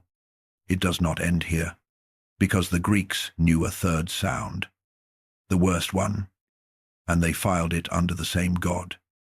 And the reason they did is where this chapter has been heading all along. Some nights, in that country, the drumming does not come from the beach or the pasture. It comes up out of the ground itself. Everything begins to shake. The floor, the walls, the olive trees, the water in the cup, and the air fills with a rolling roar that men who survived it always described the same way, like the hooves of 10,000 horses stampeding underground, like enormous chariots crossing a bronze floor beneath the world. Greece sits on one of the most restless pieces of the earth's crust in all of Europe. The old Greeks had no way to know that. No instruments and no theory. But they did not need instruments to know the ground they farmed was alive and bad-tempered. Earthquakes were as much a part of their weather as the north wind. And when they reached for a name for the power that did it, they did not invent a new god. They gave it to Poseidon, and they gave him a title they used as often as his own name, Enosigaius. The old poets call him, line after line, Earth-shaker, a god of the sea, in charge of the land breaking. It sounds like a filing error. It is actually the most precise observation in this entire mythology, and modern science took 25 centuries to catch up to it. Because here is what actually happens in that corner of the world. In the plain language of the people who measure it now, the great plates of the Earth's crust grind past each other beneath the Aegean. When they slip, the sea floor itself can lurch, and when the sea floor lurches, it shoves the entire column of water above it, and that shove races outward across the surface, quiet in deep water, then rising as it comes ashore into something no seawall was ever built for. The ground shakes first. The sea arrives after. 1 event, 2 blows. Minutes apart. A Greek standing in his doorway felt the earth buck under his feet And then, before he had finished praying, watched the bay in front of his town pull back, strangely, horribly far, and return as a wall. Ground and water. One anger. Of course it was one God. They were not being poetic. They were being accurate. And once, in the full light of recorded history, that one anger took a whole city. And the city it took is almost too fitting to believe, except that the ruins have been found. The city was called Helike, and it stood on the south shore of the Gulf of Corinth, and it was one of the great sanctuaries of Poseidon in all of Greece, famous across the ancient world for its bronze statue of the god with the trident. In the winter of the year 373 before the Common Era, on a night the ancient writers recorded carefully because the whole Greek world talked of nothing else for years, the ground convulsed, and Helike went down, and the sea came in, and by morning there was no city. Fleets sailing the Gulf for centuries afterward claimed they could look over the side in calm water and see it below them. Streets and walls, and the great bronze Poseidon still standing on the drowned bottom with his trident raised, snagging fishermen's nets. The god's own town, whatever that night was. The Greeks drew the obvious lesson, that his sanctuary was no safer than anywhere else, that the earth shaker shakes what he loves too. And then Helike slipped out of memory, and for 2,000 years scholars wondered if it had ever existed, until, in the year 2001, archaeologists digging in a coastal lagoon a few miles from the modern shoreline found it. Walls, streets, a drowned Greek city sealed in mud, exactly where the old accounts said it sank. It is being excavated right now.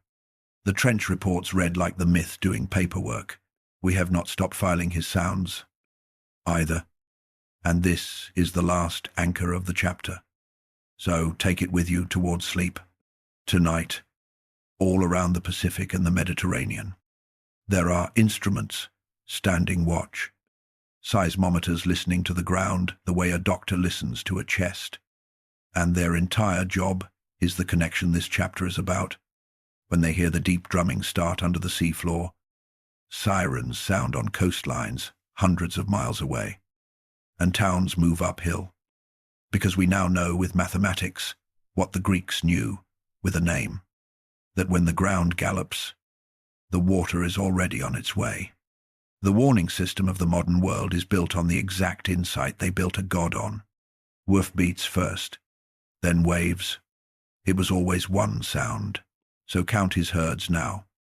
At the end of Act 2 of his long story, the horses of the pasture, his gift, the white horses of the swell, his moods, the stampede under the earth, his temper.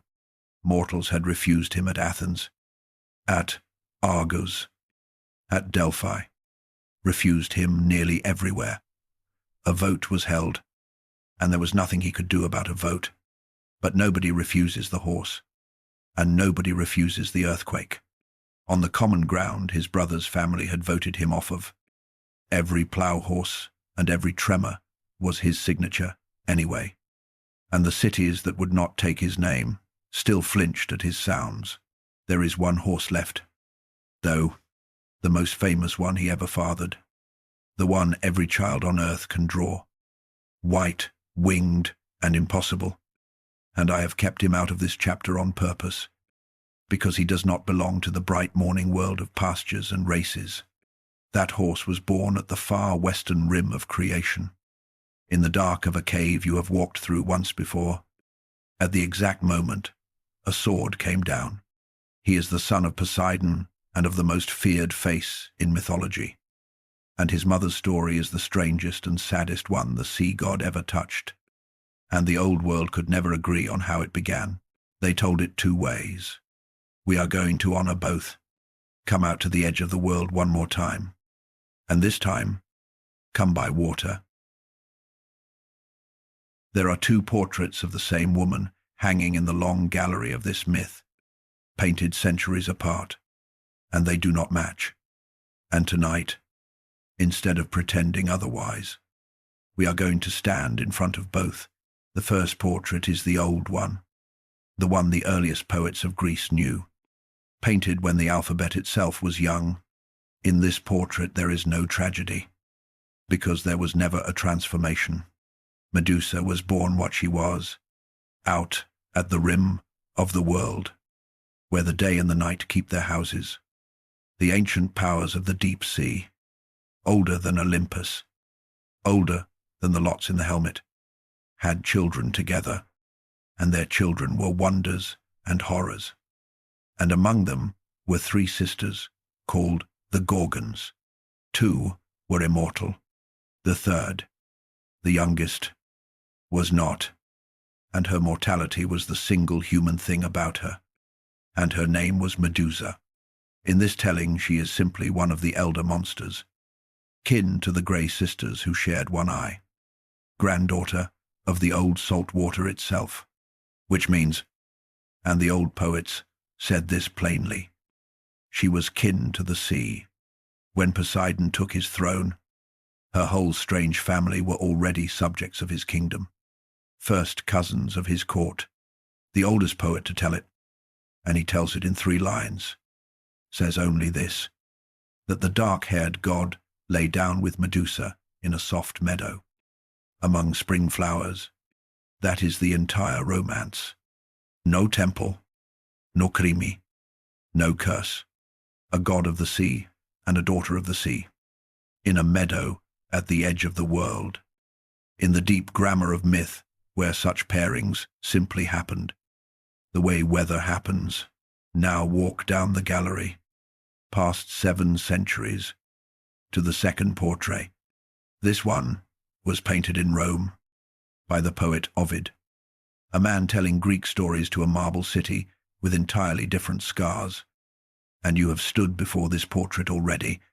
We spent a whole night with it once, told from her side, and I will keep tonight's telling short out of respect for that one. In Ovid's painting, Medusa begins as a mortal girl, and a famously beautiful one, with hair that was the talk of the coast. In this version, the sea god desired her, and what happened next happened in the temple of Athena herself, on the goddess's own floor, and the accounts say the girl was given no choice in it, and the punishment that followed fell in the one direction punishment should never fall. Athena's fury landed on the woman. The famous hair became the serpent's. The lovely face became the face that ended every story it entered. The girl became the monster, exiled to the world's rim, and the god of the sea swam home. And the account never records that it cost him anything at all. 2 portraits, a monster born, or a monster made. And here is what I want you to notice, because it is the most honest thing this chapter can give you. The Greeks did not lose the true version. Each age painted the version it needed. The old world, young and unarmored, needed its darkness, ancient and inhuman. Born at the edge of the map, Ovid's world, imperial and knowing, had watched power do as it pleased in marble temples for a long time, and it painted what it had watched, Samegot, same woman, same meadow of a world. And each generation of tellers looked into the story and found their own fears looking back. We told you once that the old accounts never settled on one childhood for her. Now you know why. Nobody ever settles on one childhood for the things they fear. But here is where the 2 portraits suddenly, strangely agree.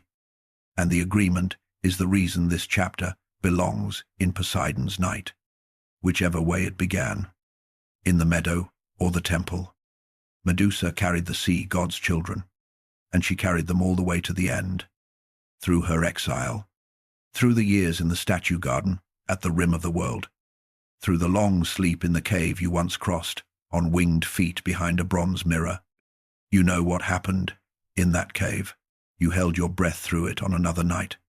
The sword fell once, and out of the ending, In the dark came two lives that had been waiting, a giant with a golden blade, Chrysaor, who strides out of mythology almost as fast as he strides in, and a white horse with wings, Pegasus, the most beloved animal in all of mythology. The horse, on every child's wall, was the son of Poseidon. Born in the one place, no love was left.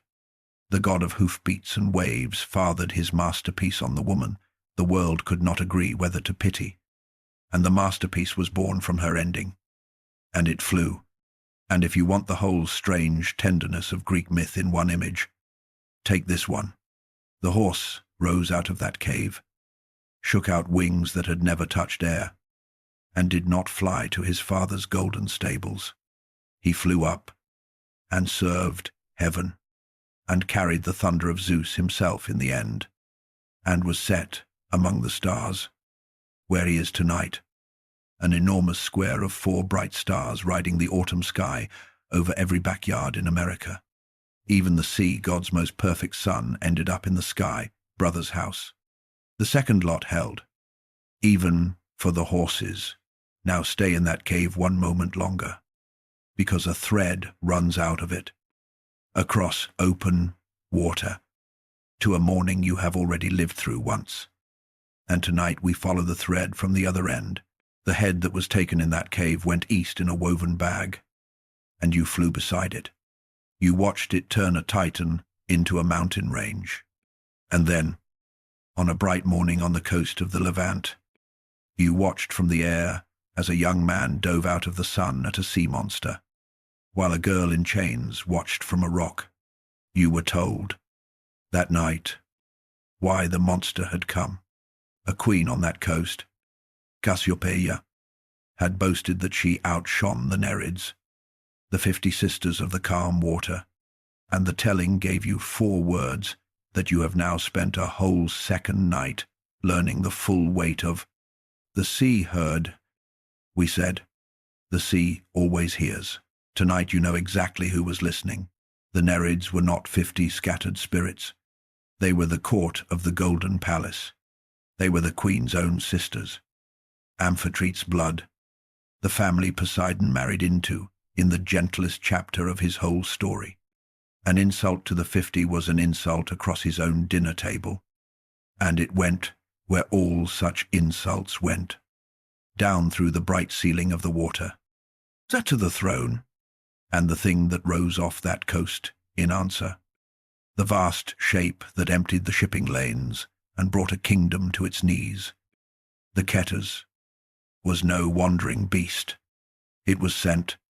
It was the sea's own bill collector, dispatched from the deep by the god whose family had been slighted, carrying an invoice with a princess's name on it. From the beach, that morning looked like a monster attacking a girl. From under the water, it looked like paperwork, and the payment never arrived.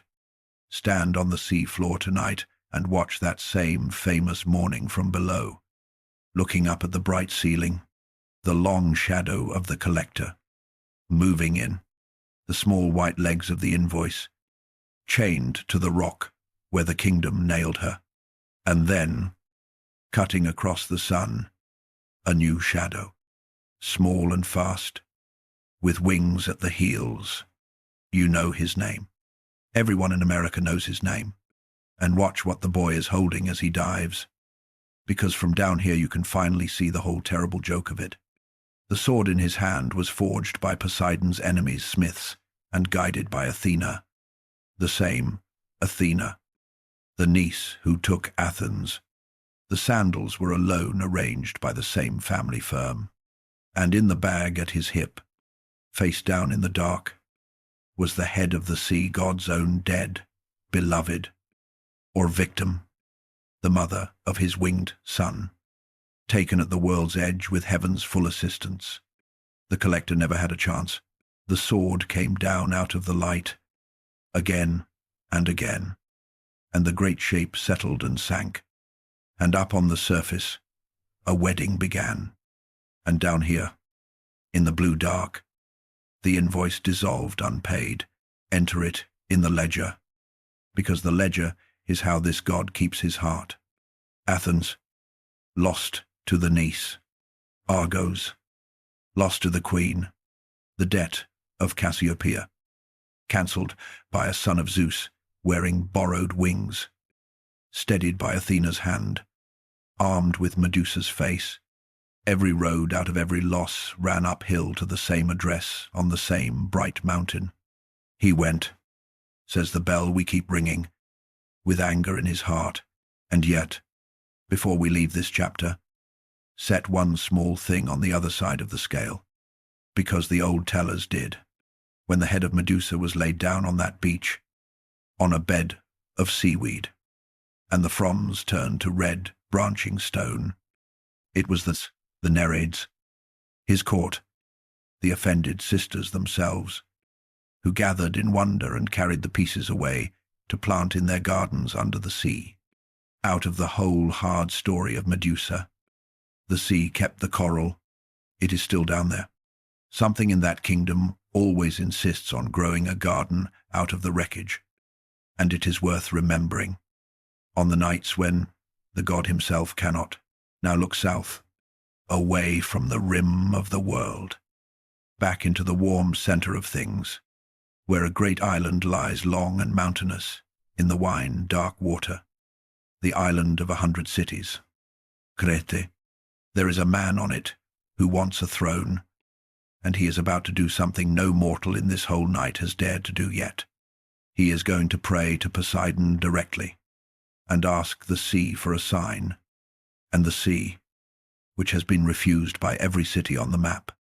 He is going to answer this one polite request with the most beautiful gift it has ever sent ashore. Watch the water off the Cretan coast at dawn.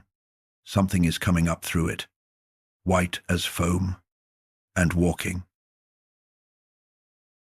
South of all the refusals, out in the wine, dark water, lies the island of Crete.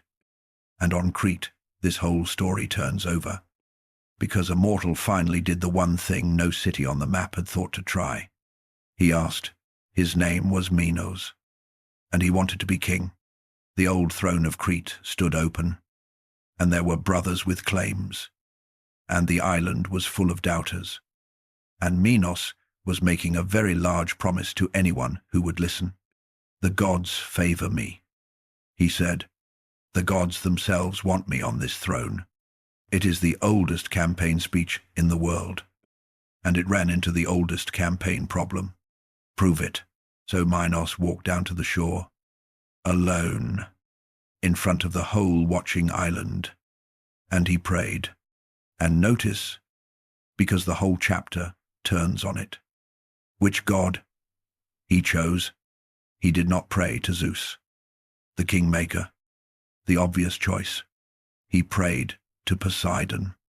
Send me a sign, he said, out of the sea. Send me a bull from the deep, and I will sacrifice it back to you the same day, and the island will know the gods have chosen their king. A public sign, and a public promise, a gift, and a price. That is a contract, and every sailor on that beach understood it as one. Now think about who was listening, because you know this god by now. For chapter after chapter, we have watched him stand in front of cities that were free to choose, and watched every single one of them choose somebody else. Athens took the tree. Argos took the queen. Delphi took the sun, God's son. Nobody, in the entire bright expanse of the mortal world, had ever once stood at the water's edge and said, out loud, in public, I choose you. Be the god who makes me king. Of all the powers on Olympus, Minos had picked the one being in creation most starved for exactly that sentence. The proud are easy to move, if you move them through the wound. The sea answered before the prayer had cooled. The accounts say the water off the Cretan shore began to shine, and then to part, and up out of the swell came a bull. But calling it a bull is like calling the Golden Palace a house. It was white, the tellers insist, white as the foam on a breaking wave. white, the way the crest of the swell is white in the instant before it falls. An animal seemingly poured out of the sea's own surface. Huge, perfect, unhurried, and it walked up out of the water onto the sand as if the tide had simply decided to take a shape and come ashore. The whole island saw it. That was the point of it. The doubters saw it. The rival brothers saw it. And the argument over the throne of Crete ended on that beach. In that hour, Minos was king. No vote in Greece was ever won so completely. And then came the part of the day where the price was due. And Minos stood in front of the altar, in front of the animal, and looked at it, really looked at it. The most beautiful creature anyone on that island had ever seen, or would ever see. Sea white, flawless, the living proof of his own crown, standing there with the sunset on its flanks. And, somewhere in the king's chest, a small voice of pure arithmetic spoke up. It would be a shame to burn this. Put it with the herds instead. Breed it. Keep the marvel. And give the god a different bull. The best of the ordinary ones. A fine animal. Practically the same thing. Who counts one bull against another? The sea counts. The sea always counts. Minos made the substitution. He led the white bull to his own pastures. And he burned a lesser animal on Poseidon's altar. And he went up to his new palace to begin his reign, telling himself the account was settled. And I want you to hold this moment, because you are going to see it again before this night is over. Almost line for line, a mortal king, standing in front of a god's gift, deciding the price does not apply to him. Remember the shape. A generation from now, far to the east, another king is going to make this exact mistake, with walls instead of a bull, and the bill for that one will burn down the most famous city in the world. The gods send their gifts on approval. The mortals keep reading the terms as a suggestion.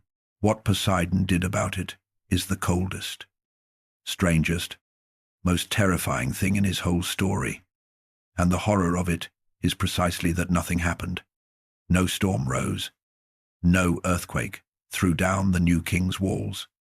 The god had a longer instrument in reach, and the tradition says he was not even alone in wielding it. He reached instead into the royal house itself, and he touched the mind of the queen. Her name was Pasiphae, and she was a daughter of the sun, and none of what follows was her doing or her fault. And the old accounts, whatever else they get wrong, are clear on that.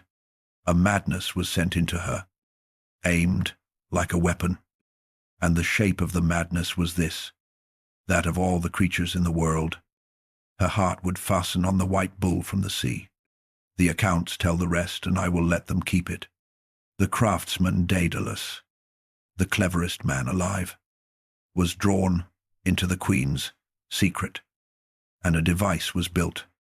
And what came of all of it, the accounts say, was a child that was two things at once, from the shoulders down, the son of a queen, above, the sea gift itself, horned an animal, with eyes that were nobody's fault. They named him, with terrible court politeness, the Minotaur, the bull of Minos, and the name was its own small lie, because the one thing everyone on Crete knew was that he was the bull of somebody else entirely. He was the receipt. He was the unpaid bill of that afternoon on the beach, given flesh and hidden in the nursery. And he grew, and he could not be shown, and he could not be killed, because whatever he was the queen's son and the god's sign, and killing him invited worse. So Minos reached for the oldest reflex in this entire family of stories. You have watched a king of Argos reach for it with bronze. You have watched the king of the Titans become it. When this world cannot face a thing, it builds a box. Minos called for Daedalus again. The way kings always call for the cleverest man in the room to clean up what the throne has done. And he ordered a prison that was not a cell, but a puzzle. Beneath the palace at Knossos, the craftsman built the labyrinth, a maze of such perfect confusion that its own architect barely found his way out. Corridor, folding into corridor, turns that swallowed direction itself. A building shaped like being lost, and into the dark heart of it went the boy with the bull's head. And the door was sealed, and the king of Crete went back to ruling with the thing under his floor, the strangest prisoner in Greece. And I choose those words deliberately, because you have heard them before. A prisoner whose crime had not been committed. A child locked away for what he was, not what he had done, under the king's own house. The old stories keep building this same room, and every time they are careful to show us that the builder sleeps well and calls the arrangement a solution. Here is the anchor before we leave the island, because this one is extraordinary. That palace is real. Knossos stands on Crete tonight, excavated a century ago, and tourists walk its grounds every single day, through storerooms and stairwells and corridors that genuinely do fold and multiply until guides have to herd people back from wrong turnings. Whether the tangled foundations of Knossos are the seed the labyrinth legend grew from, scholars still argue pleasantly, but go into the museum nearby and you stop arguing and just stand there. Because on the walls hang the frescoes, paintings 35 centuries old, and what they show, in fresh reds and blues, is young Cretans, boys and girls both, leaping over the horns of enormous charging bulls, grabbing the horns and vaulting the length of the animal's back, as sport, as ritual, as worship. Nobody knows. The bull games of Crete were real. They were painting them centuries before Homer drew breath. The bull from the sea was the island's obsession long before it was the island's story. And the paint has not finished fading. The labyrinth held. Years passed, and the box under the palace began, as every box in this story does, to leak. Not monsters, but consequences. A tribute was imposed on a distant city, a tax paid in young lives. Ships with black sails carrying the chosen of Athens. Of all cities, Athens. South to the maze, the tree choosers, sending their children to feed the sea God's receipt. The old world knew how to rhyme. And then, one year, among the tribute youths on the black-sailed ship, there was a volunteer, a young man who had insisted on being included, over a weeping father's protest, because he intended to go into the box and end what was in it. He was a prince of Athens, and he was, though almost no one aboard that ship knew it. Something else as well. Something that made his errand the strangest family business in all of mythology. The sea had helped make the monster. Now the sea was sending a son to kill it. Every hero in Greek myth has a father. This one had two, and nobody, including his mother, ever fully sorted out the paperwork. His name was Theseus, and his story starts in a small coastal kingdom called Trozen, across the water from Athens, with a princess named Aethra and one very strange knight.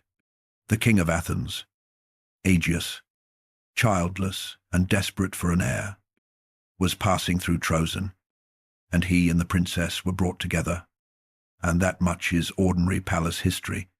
But the tradition Athens itself loved best adds a second visitor.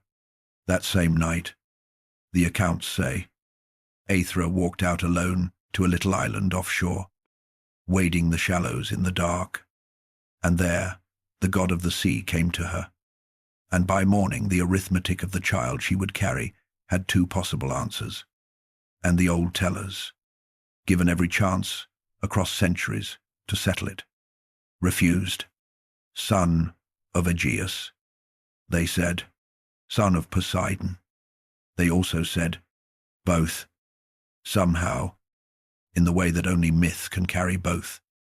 A boy with a mortal father's name and immortal salt in his blood. And his whole life would be spent proving each half in turn. He grew up strong, lifted the boulder his mortal father had left as a test, took the sword and sandals hidden under it, walked to Athens through a gauntlet of bandits and cleaned them out of the land, and was embraced by old Aegeus as the heir. All of that is his own night of stories, and we are keeping tonight for the sea, because the part of his legend that belongs to Poseidon begins on the deck of a black-sailed ship, southbound for Crete, carrying the tribute youths to the labyrinth, with the volunteer prince standing at the rail. And it begins, of all the ways it could begin, with an insult. King Minos himself was aboard, escorting his grim cargo, and somewhere on that crossing, the accounts say, the old king's eye fell on one of the tribute girls in a way that made Theseus step between them. Words rose, and Minos, who had been a god's chosen once and never let anyone forget it, pulled rank in the grandest manner available. He called on his father Zeus to witness his lineage, and the sky obliged with a roll of thunder, and the king turned on this insolent Athenian boy with the whole crossing watching. "And who, exactly, are you?" he asked. The boy said it plainly. "A son of Poseidon." Minos smiled, and then he did the cruelest, elegant thing in this whole night of stories. He worked a heavy gold ring off his finger, held it out over the rail so it caught the sun, and let it fall. It flashed once, twice, turning in the blue, and was gone into water too deep for any diver who ever lived. "If you are the sea's son," said the king of Crete, "the sea will not mind giving that back.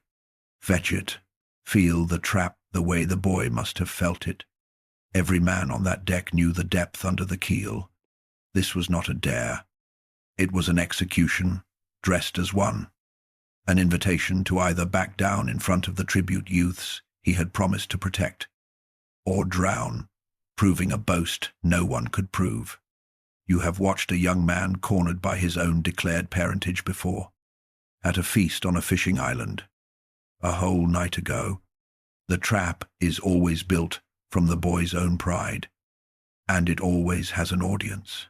Theseus did not answer. He stepped to the rail, and he dove. The water closed over him, and the ship sailed on, because Minos did not order the sails struck. And that detail, preserved in the old poem that tells this best, is the whole measure of the man. And down went the son of two fathers, down through the bright upper water, down past where the light thins, down to where the blue goes to violet and the cold comes in. And the poem says the sea itself took charge of him there. Dolphins came up around him in the dark water, his escort, and they carried him down and inland, through the deep, to the one address no map will ever show. You have been there. You spent a whole gentle chapter there, hours ago. The Golden Palace, the courts that shine because gold is the one thing the water cannot take, and the court received him. Here is the scene the old poet paints, and I have been saving it all night, because in a story stacked so high with refusals, this is the one unbarred door.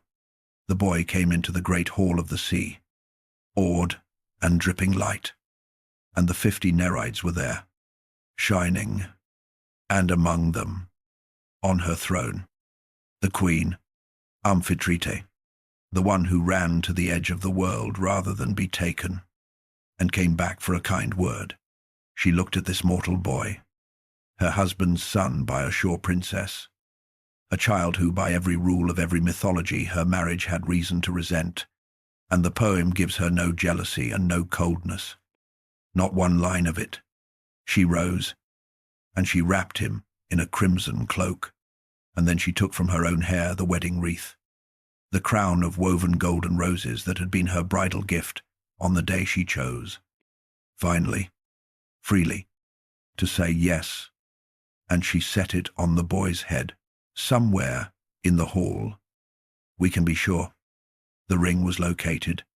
The poem barely bothers with it, and neither will we. The ring was never the point. The point was the wreath. He came up out of the sea beside the ship, and the tribute youths cried out, and even the Cretan sailors backed from the rail, because the boy was not gasping. And the accounts insist on the detail that no storyteller would dare invent twice. He came up dry. Unvit, says the poem, the fire of the wreath shining around his head, the crimson cloak on his shoulders, the ring of Minos held up in one fist like a small, defeated son. The king looked at what the water had sent back, every claim he had spent his reign making. The sea's chosen, the god-proven king, stood, answered on his own deck, by a boy wearing the sea queen's crown. Minos had kept the god's bull. The god, it turned out, had kept a son. You know what happened on Crete, and it is Theseus's tale more than the sea's. So we will take it at the speed of a passing current. Ariadne, the king's own daughter, saw the young man from the ship and chose him over her father's whole kingdom. From Daedalus, through her, came the famous answer to the unanswerable building, and the answer was almost insultingly simple. A ball of thread. Tie one end at the door. The labyrinth defeated direction, but it could not defeat a line, and the boy went into the dark, paying the thread out behind him, down and around and in, to the heart of the puzzle, where the receipt of Minos waited in the black.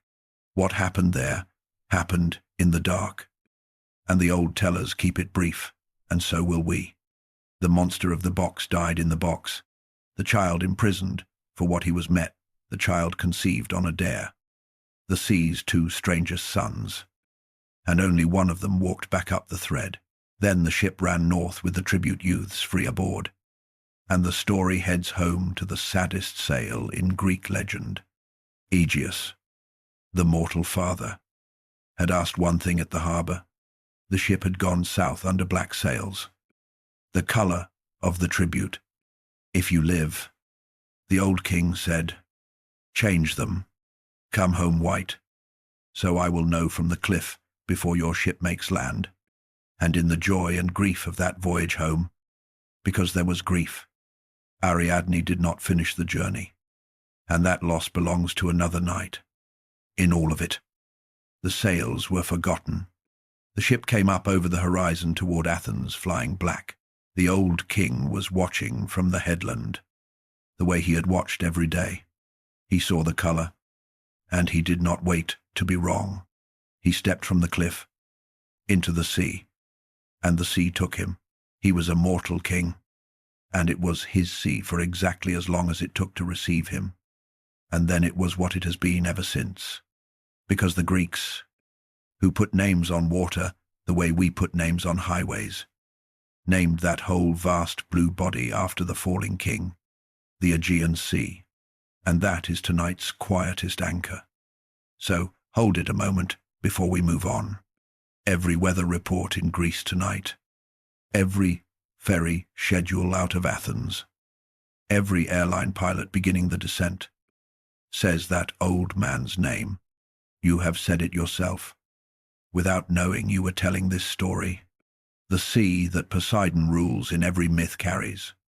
Forever, the name of a grieving mortal father who could not wait one more hour for the truth. The god got the kingdom. The man got the name.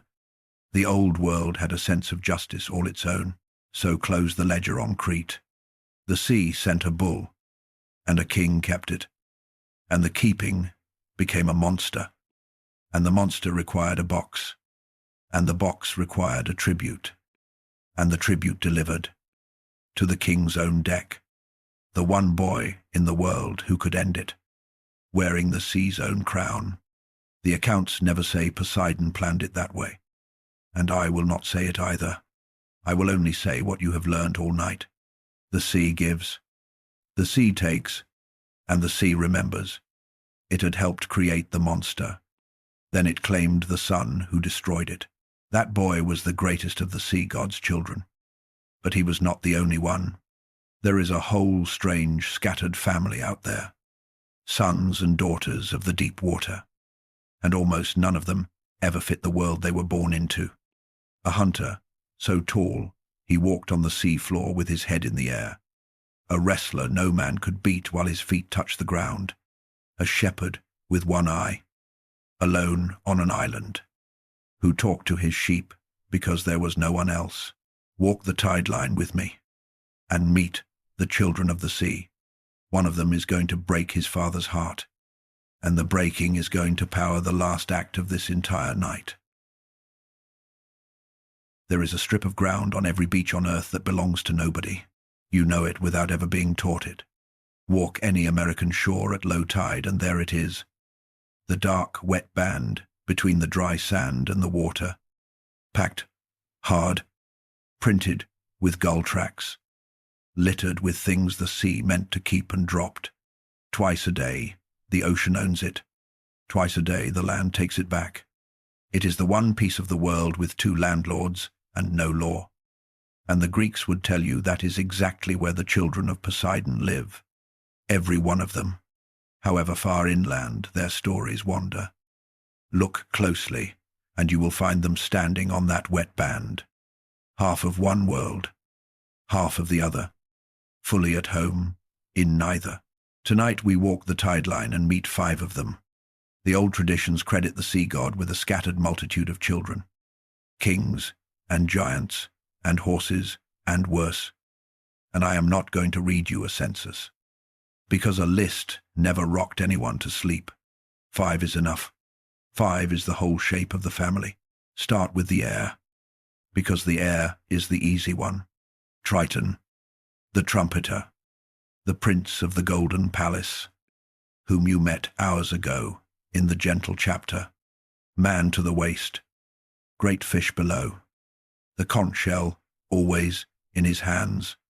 Of all the children of the sea, Triton is the only one who never struggled, and the reason is worth one quiet sentence. He is the only one who never had to live on land, born below, raised below, employed below, calming the floods on his father's orders. The tide line never touched him, so nothing ever tore. Keep him in mind as the control group, the one who shows you what the others were denied.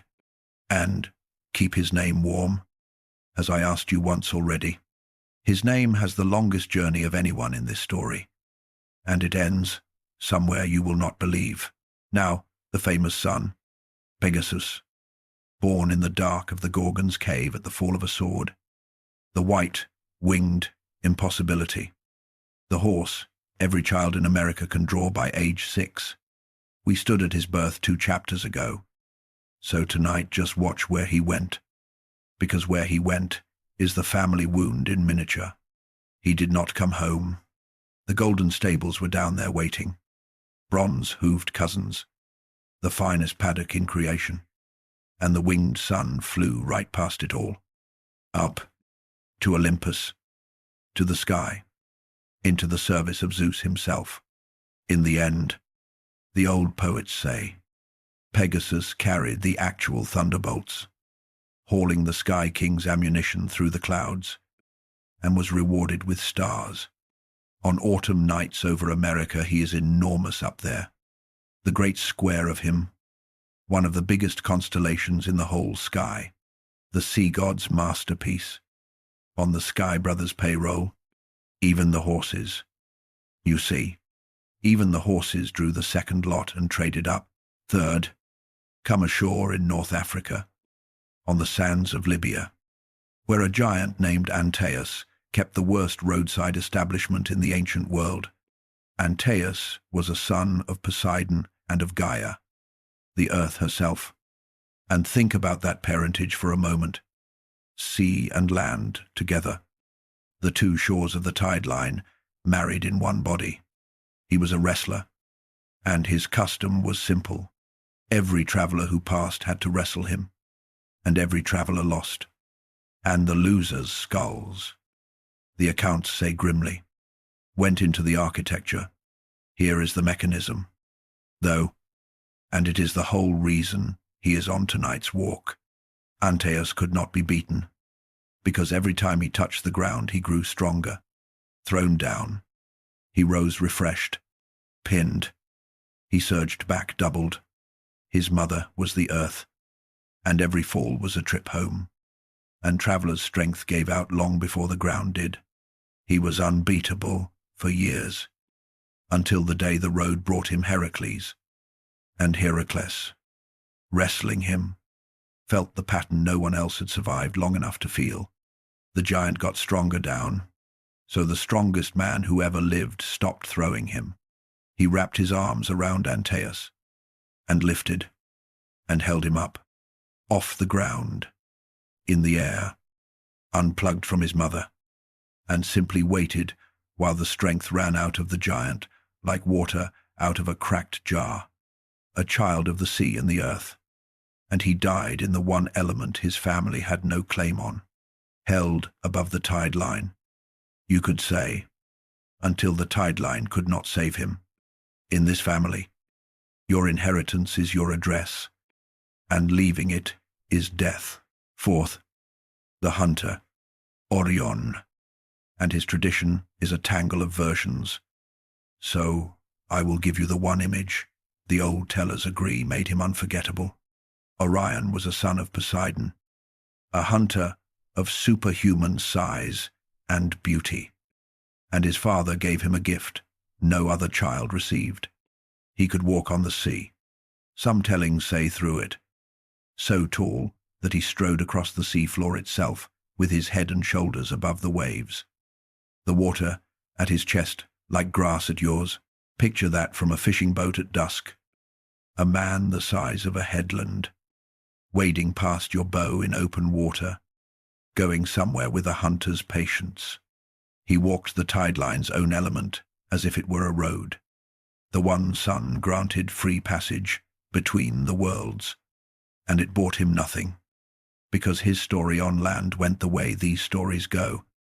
Love and trouble and a fatal collision with the pride of a goddess, and he died of the land's politics.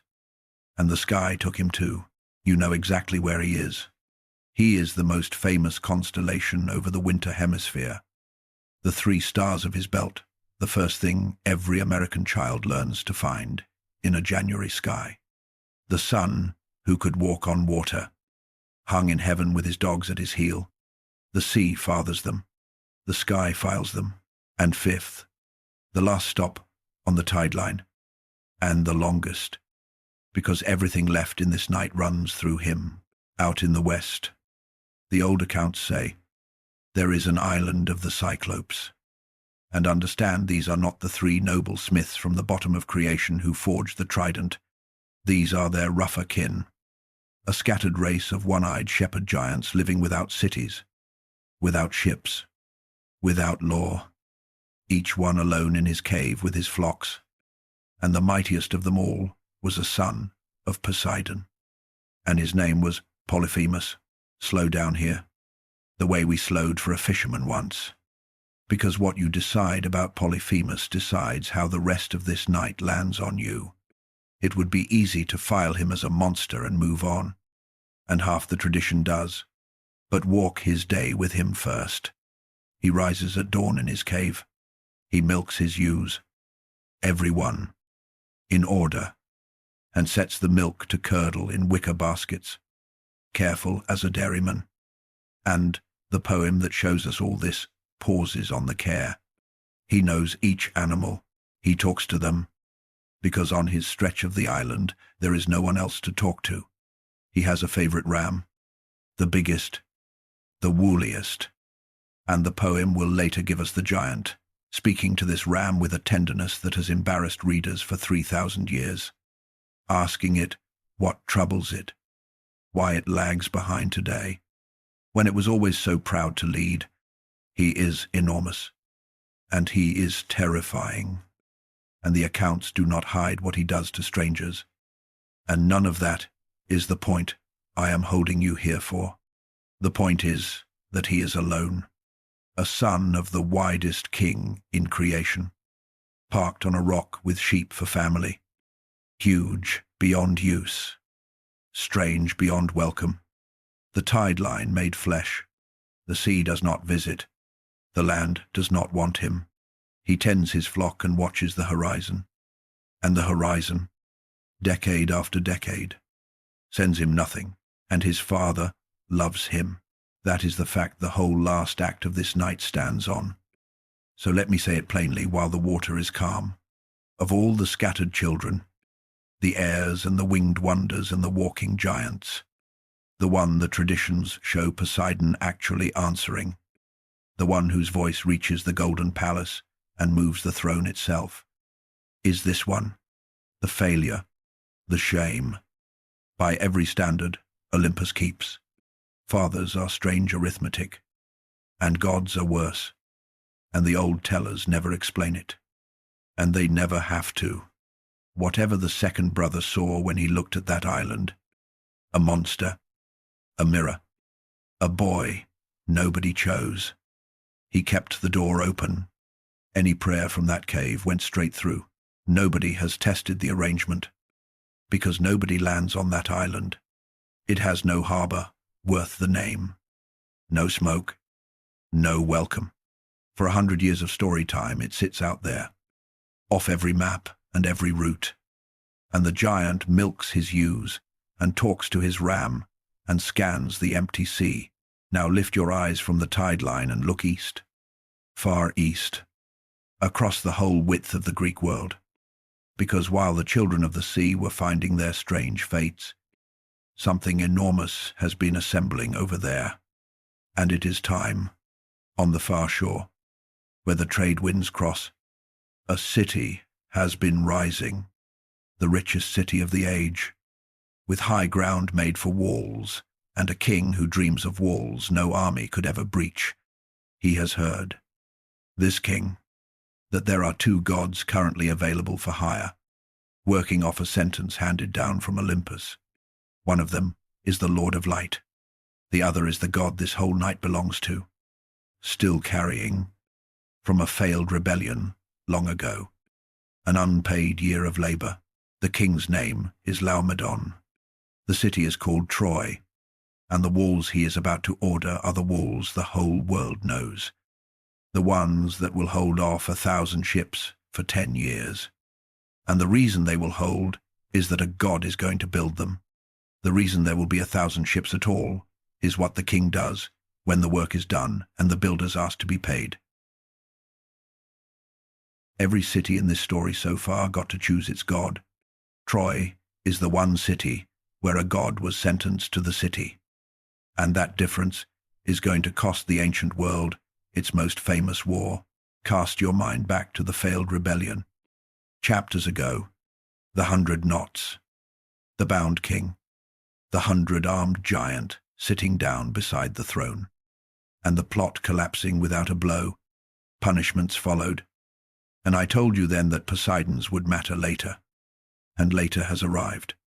The sentence, in the tradition, this night follows, was labor, 1 year, in the hire of a mortal man, at whatever work the mortal set, wages to be agreed and paid like any laborers, and to double the lesson. He would not serve it alone. Apollo, the lord of light and music, owing heaven for his own offense, was sentenced beside him. 2 of the greatest powers in the universe handed a work order and an address, and the address was Troy. Picture the arrival, because the old tellers loved this reversal. King Laomedon of Troy, rich, ambitious, and by every account the single worst judge of consequences in Greek myth, looks up one morning to find 2 strangers at his gate asking for work. Whether he knew what they were, the accounts tell differently. In some versions, the gods wore disguise, day laborers with dust on their feet. In others, Laomedon knew exactly who had been delivered to him, and the knowing makes everything he does afterward almost impossible to believe. And I lean toward the knowing, because you do not offer a year's contract on city walls to 2 drifters. Either way, terms were struck, wages were named, a sum worthy of a year of divine labor. Hands, so to speak, were shaken, and then a god built the walls of Troy.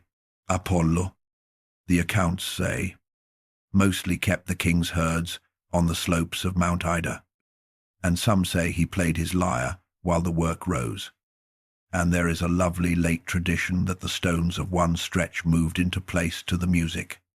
But the walls themselves, the deep courses, the ramparts, the great squared circuit that would become the most famous fortification in the history of storytelling, those were Poseidon's year. Feel the strangeness of the assignment. Because heaven surely intended it. The breaker of boundaries. The god whose every act since the forge had been the cracking of lines. The earthquake himself, set to building the one boundary that would define the limit of what walls can do. He built them the way the sea builds. Patiently. Course over course. Like swell over swell. And he built them. This is the part to hold. Honestly, no god in mythology ever did a job with less shortcut in it. He was angry. He was sentenced. He was humiliated. And the work is perfect anyway. And you know, it is perfect because of what it survives. These are the walls that will stand off the combined armies of Greece for 10 years. 1,000 ships will land. The greatest heroes of the age will hurl themselves at those stones through a decade of war. And the walls will never once be breached. The city will fall in the end to a lie, to a wooden horse and an opened gate, because after 10 years there was still no getting through what Poseidon built, the whole Trojan War. Look at it from tonight's angle, is one long compliment to elaborer. The year turned, the work stood finished on the plain, and the two gods came to the king of Troy for their wages, and Laomedon refused to pay. You heard it. He looked at the two beings who had spent a year in his hire, one of whom herds the sun's own cattle, and the other of whom moves continents. And he decided the invoice was optional, and the tradition adds the detail that turns refusal into legend, because refusing was not enough for this man. He threatened them, pay you. He is remembered saying, when you should be grateful, I let you leave at all. Come back, and I will bind your feet and hands, and sell you to the slave markets of the islands. And the old accounts finish with a stroke no storyteller would dare invent. He threatened to crop their ears with a knife. The king of Troy threatened to cut the ears off Apollo and Poseidon. Now, you have been keeping our ledger all night. So, you already hear the echo. A mortal king, standing in front of a god's finished gift, deciding the price does not apply to him. Minos, on the beach at Crete, keeping the white bull, the shape, exactly as I promised you, line for line, except that Minos at least swapped in a substitute. Laomedon paid nothing, insulted the creditors, and reached for the knife. In the whole mythology there is no cleaner portrait of the disease this night keeps diagnosing. The belief among kings that the sea's terms are for other people. The gods went home. That is the eeriest beat of the story. No thunderclap on the spot. Nuinstant. Ruin. Apollo rose to Olympus. Poseidon sank into the swell. And Troy stood there behind its brand new, perfect walls, congratulating itself. And for a while, nothing at all happened. You know this god's rhythm by now. The sea does not hurry. The sea files. Then the bill arrived. And it arrived in 2 envelopes. From Apollo came plague, drifting through the new city like a season. And from Poseidon, up out of the water, that touches everything, came the collections department. Achetus, a sea monster. Vast, Perseon, parked in the shallows off the Trojan shore exactly the way one had once been parked off a coast far to the south. And you stood under that southern sky once and watched what such a creature does to a kingdom. It ate the coast. Shipping stopped. Fishermen stayed home, the shore villages emptied inland, and the richest city of the East discovered that walls face the wrong way when the enemy owns the water. Laomedon, squeezed, sent to the oracle, and the oracle answered with the tariff. This family of stories always sets, and I need you to hear how exactly the machinery repeats. The monster would withdraw for one price only, the king's own daughter, chained to the rocks at the tide line, delivered to the creature. Her name was Hesione, and on the appointed morning they walked her down from the beautiful unpaid walls, and they fixed her chains, and the whole scene assembled itself on that eastern shore piece by piece. The rock, the girl, the watching crowd, the shape in the water. And if your skin is prickling with the memory of another rock and another girl, it should be. The Greeks built this scene twice, note for note, a generation apart. Andromeda in the south, Hesione in the east. And the repetition is the message. This is simply what it looks like when a king's debt to the sea comes due. The collateral is always a daughter. The signature is always the tide line. The sea gives. The sea takes. What broke the pattern at Troy was who happened to be walking up the beach. Heracles, the strongest man who ever lived. Homeward, bound from one of his labors, came along that coast with his companions and found a princess chained to a rock and a monster inbound. And being Heracles, he took it as a business opportunity. He struck a deal with Laomedon on the spot. The king owned certain famous horses, divine ones, a gift from Zeus himself in an old transaction. The finest animals on earth. Kill the monster, said Heracles, and the horses are mine. Done, said Laomedon. Notice, with a kind of awe, what Laomedon has just done. Mid-crisis.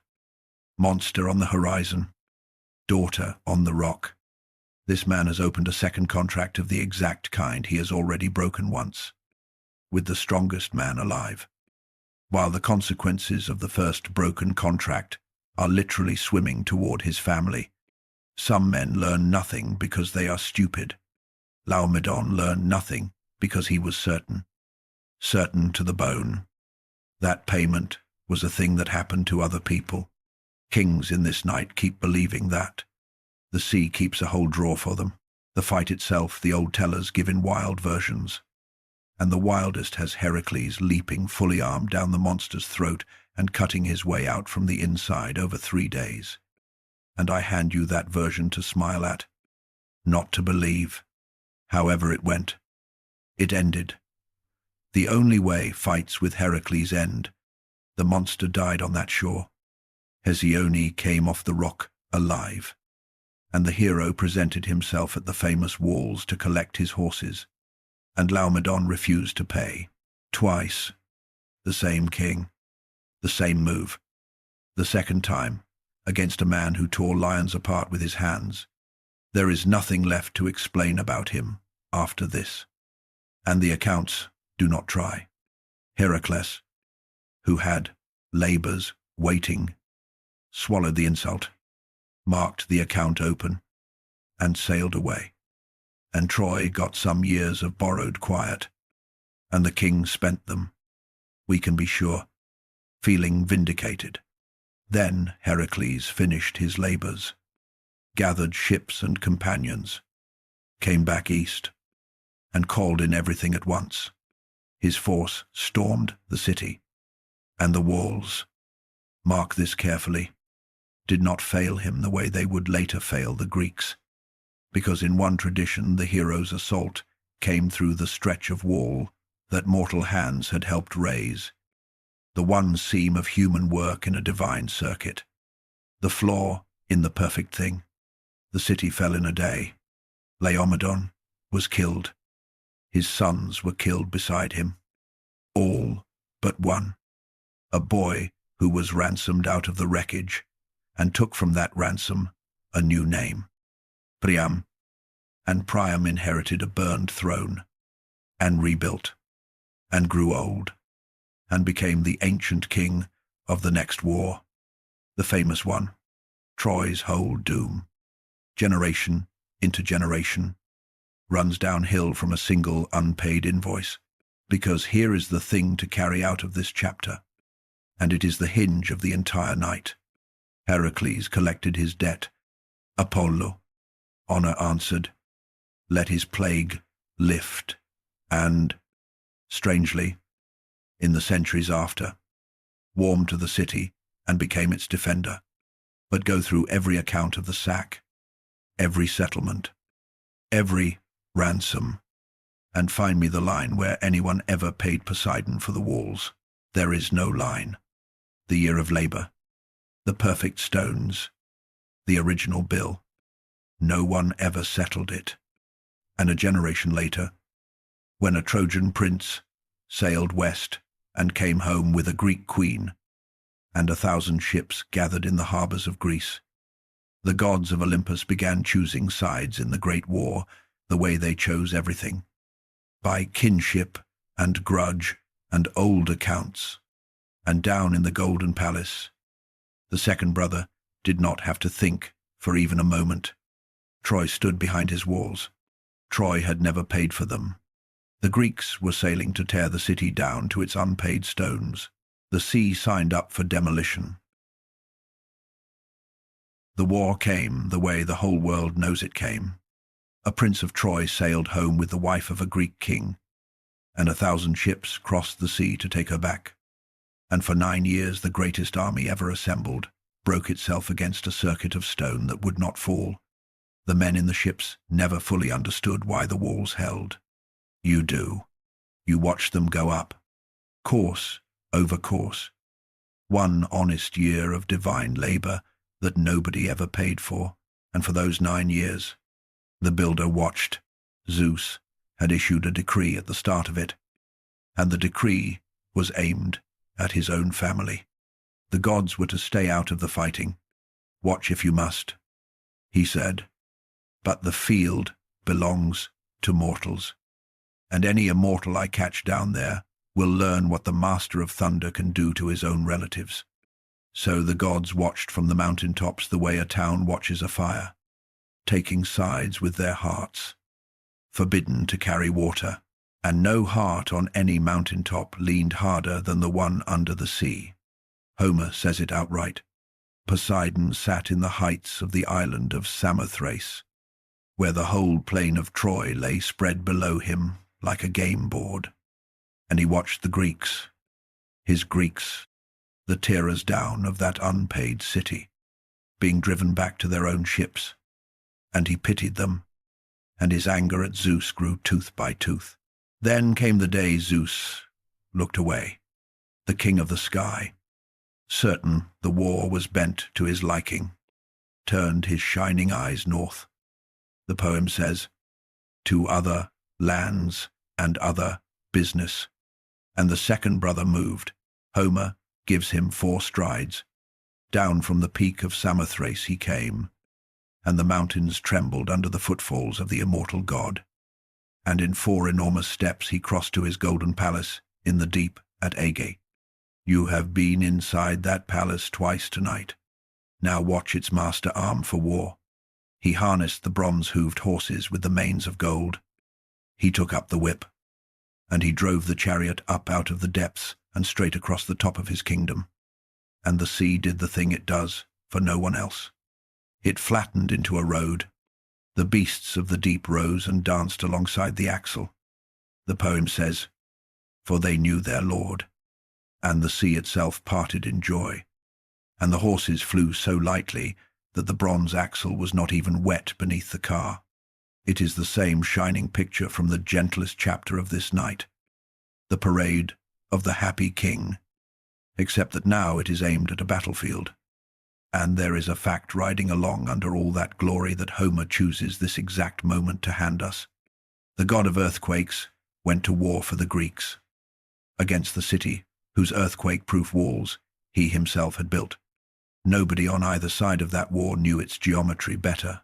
He came up the beach at Troy wearing a borrowed face, the shape of an old priest the Greeks trusted, and he moved through the exhausted army doing the thing the sea does best, which is getting into things.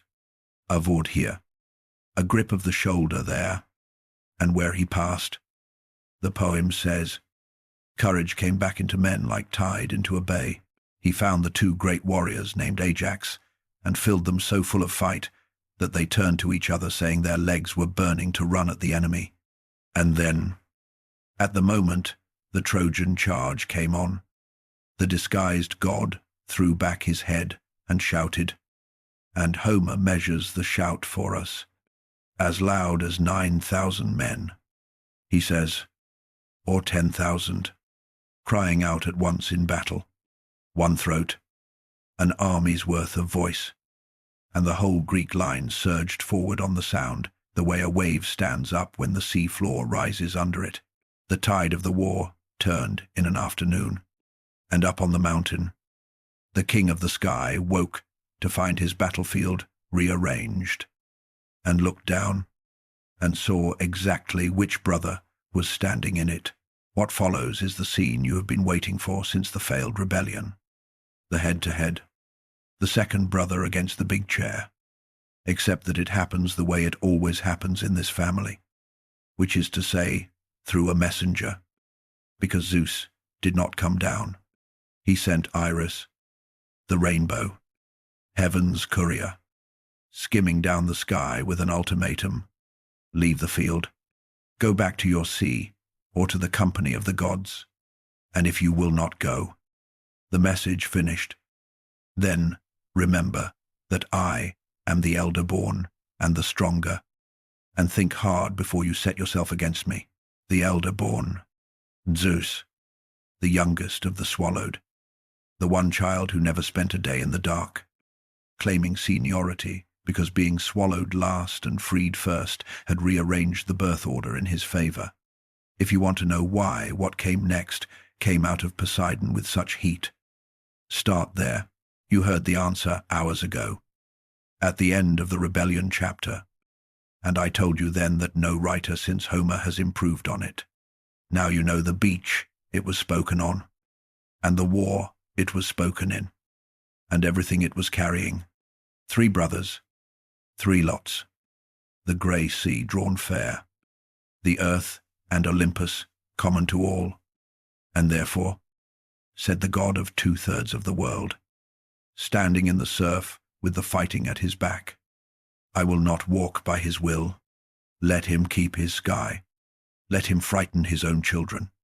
The whole grievance of the whole night, said out loud at last, in the middle of a battle, to the face of heaven's messenger, and Iris, gentle as a nurse with a proud old man, asked him one question: shall I really carry that answer back?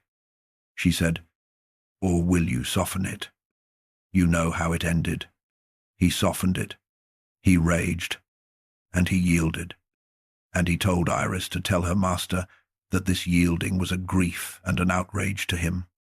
And then the Lord of 10,000 voices turned and walked down his own beach and sank into his own kingdom. And the poem closes the door on him with the line, we have rung all night like a bell. He went, with anger in his heart. That should be the whole chapter. The pattern holding one more time. The second lot drawn one more time. But it is not the whole chapter, because on another day of that same war, this same god did something that breaks the pattern clean in half, and I have saved it for last, because it is the strangest thing he does in the entire epic. There was a Trojan prince named Aeneas, a good fighter, a decent man by every account, cousin to the royal house, and on this particular day the battle fate dealt him was the worst one available. Achille, the unstoppable Greek, the storm in human form, came for Aeneas across the field, and every god watching knew the arithmetic instantly. Aeneas was brave, and Aeneas was dead. And then a voice spoke up among the immortals, proposing a rescue, and the watching gods turned, and the voice belonged to Poseidon, the Greeks' own god, the wall builder with the unpaid invoice. The earthquake, who had spent the war shoving Troy toward its grave, stood up on behalf of a Trojan, and Homer lets him explain. And the explanation is worth the whole poem. Why should this man suffer for grievances that are not his? Said the god of grudges. He has done nothing, and his fate is not to die here. It is destined that his line will survive, so that the house he comes from will not vanish from the world. And with that, the sea god went down into the fight, and he did it his own way. He pulled a mist over the eyes of Achilles, blinding the unstoppable man mid-charge, and he lifted Aeneas bodily over the ranks of horses and fighting men, the way a wave lifts a swimmer over a reef, and set him down at the far edge of the battle, alive, bewildered, and saved. Sit with the strangeness. He would not lift one finger to spare the city. He crossed heaven's floor to spare that one man. The grudge was real, and the mercy was real, and they lived in him, side by side, the way calm and storm live in the same water. And the old poets never explained it, because the sea was never something you explained. But mark what he said. His line will survive, because centuries later, the poets of a new people in the West took that one spared Trojan and built their whole beginning on him. Aeneas. They sang, sailed away from burning Troy with his father on his back, and wandered the sea for years, and came at last to Italy, and from his line, generation folding into generation, came the founders of a city on 7 hills called Rome, the empire that would conquer the Greek world, and adopt its gods, and rename them in Latin for the rest of history. Hold that thread. In the middle of a war he was trying to win, the god of the sea reached down and preserved the ancestor of the very people who would one day take his name away and hand him a new one. We will meet that name at the end of the night. Out past the edge of everything, the paperwork was already remembering. It always is. Troy fell at last, to the horse and the lie, and the unpaid walls came down stone by stone, and the account that opened with Laomedon's knife closed in fire, and the victorious Greeks loaded their ships for home, 10 years older. Singing, they thought the story was over.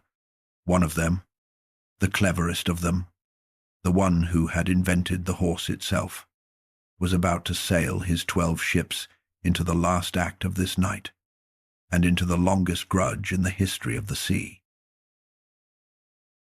The clever man's name was Odysseus, and his home was an island called Ithaca, off the western coast of Greece. And by every sane measure, the journey from Troy to Ithaca is a few weeks of decent sailing. It took him 10 years, and the reason it took him 10 years begins in a cave. Early in the voyage home, hungry and curious, Odysseus put in at a wild island with 12 of his men and went looking for whoever lived there. And what lived there was a cavern stacked with cheeses and lambs and order, the tidy home of an enormous shepherd who was out with his flocks.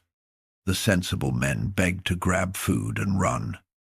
Odysseus, fatally curious, insisted on waiting to meet the host, and the host came home at dusk, filling the cave mouth like a hill walking, drove in his flocks, and sealed the entrance behind him with a slab of rock that 20 wagons could not have budged. Then he noticed his visitors. You know the host. You met him on the tide line, milking his ewes in order, talking to his ram because there was no one else. Polyphemus, the mightiest of the wild cyclopes, the son Poseidon loved, and I will not soften what happened next, because the old poem does not. The giant asked the strangers who they were, heard a speech about the customs of hospitality and the gods who protect guests, laughed at the gods, and then seized 2 of the men and ate them, and went to sleep. In the morning he ate 2 more, moved the rock, took his flocks out, and sealed the door again behind him, penning the rest for later, the way you would leave food in a larder. trapped under a mountain with a thing that ate 2 of his men at every meal. Odysseus did what he did better than any man of his age. He thought killing the sleeping giant was suicide. No crew of men could move that door. The giant himself was the door's only key. So the giant had to live and be beaten anyway. That night Odysseus offered the monster a gift. Strong, unwatered wine he had carried from the ship, and the giant loved it and demanded more, and asked, sloshing, for his benefactor's name, promising a guest gift in return. And Odysseus gave him the most famous fake name in the history of literature. My name, he said, is Nobody. That is what my mother and father and all my friends call me. Nobody. The giant laughed and announced his guest gift, that he would eat Nobody last of all, and fell asleep with the wine running from his mouth. Then the men took the stake they had cut and hidden, a beam of green olive wood, and they heated its point in the coals until it glowed, and they drove it in. And when the blinded giant's screams brought his neighbors, the other Cyclopes, pounding on the sealed rock and shouting through it, asking who was killing him, Polyphemus roared out the truth exactly as it had been sold to him. Nobody is killing me, he howled. Nobody has tricked me. Nobody is destroying me.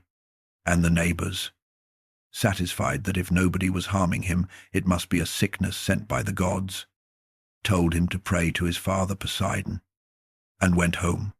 It is the darkest joke ever told inside a Greek poem, and buried in it, listen, is the theology of this whole night. Pray to your father. Even his neighbors knew whose son he was. The escape at dawn is the part every American child learns.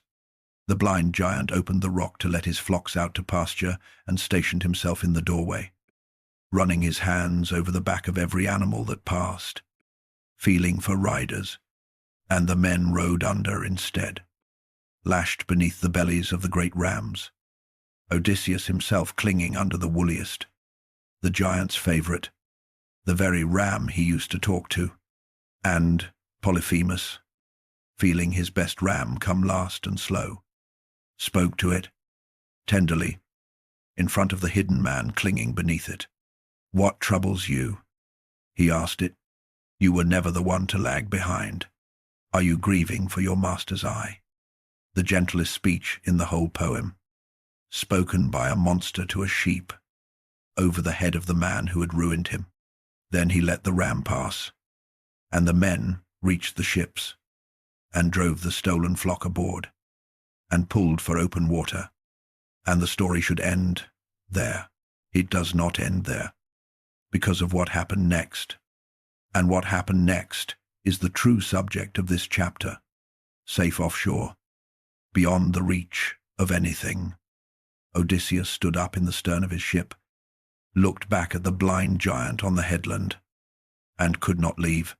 10 years of war, the sack of a city, the invention of the wooden horse, all of it had taught this man everything except how to walk away with his name unspoken. He cupped his hands, and he taunted the giant, and the giant tore the top off a hill and threw it at the voice and nearly swamped the ships, and the crews begged their captain to stop, and he could not stop. Hear me, Cyclops, he shouted across the water. If anyone ever asks who blinded you, tell them it was nobody. Tell them it was Odysseus, sacker of cities, son of Laert, whose home is on Ithaca. There it was. Name, title, father, address, on land. A boast is wind, but you have known since the first chapter of this night that the water is different, that the sea hears, that the sea always hears. And every syllable of that sentence went into it like a signature going onto a contract. And the blind giant on the headland went quiet, and turned from the sea, and raised his hands, and prayed to his father. This is the hinge of the last act, so take it slowly. at the speed of the dark water around those ships, the son who had never asked for anything, the failure on the rock with the sheep for family, called on the Lord of 2/3 of the world. And the prayer, the old poem preserves, is precise, and loyally, and broken-hearted, all at once. Hear me, Poseidon, dark-haired holder of the earth. If I am truly yours and you claim to be my father, grant that Odysseus, sacker of cities, son of Laert, whose home is on Ithaca, may never reach that home.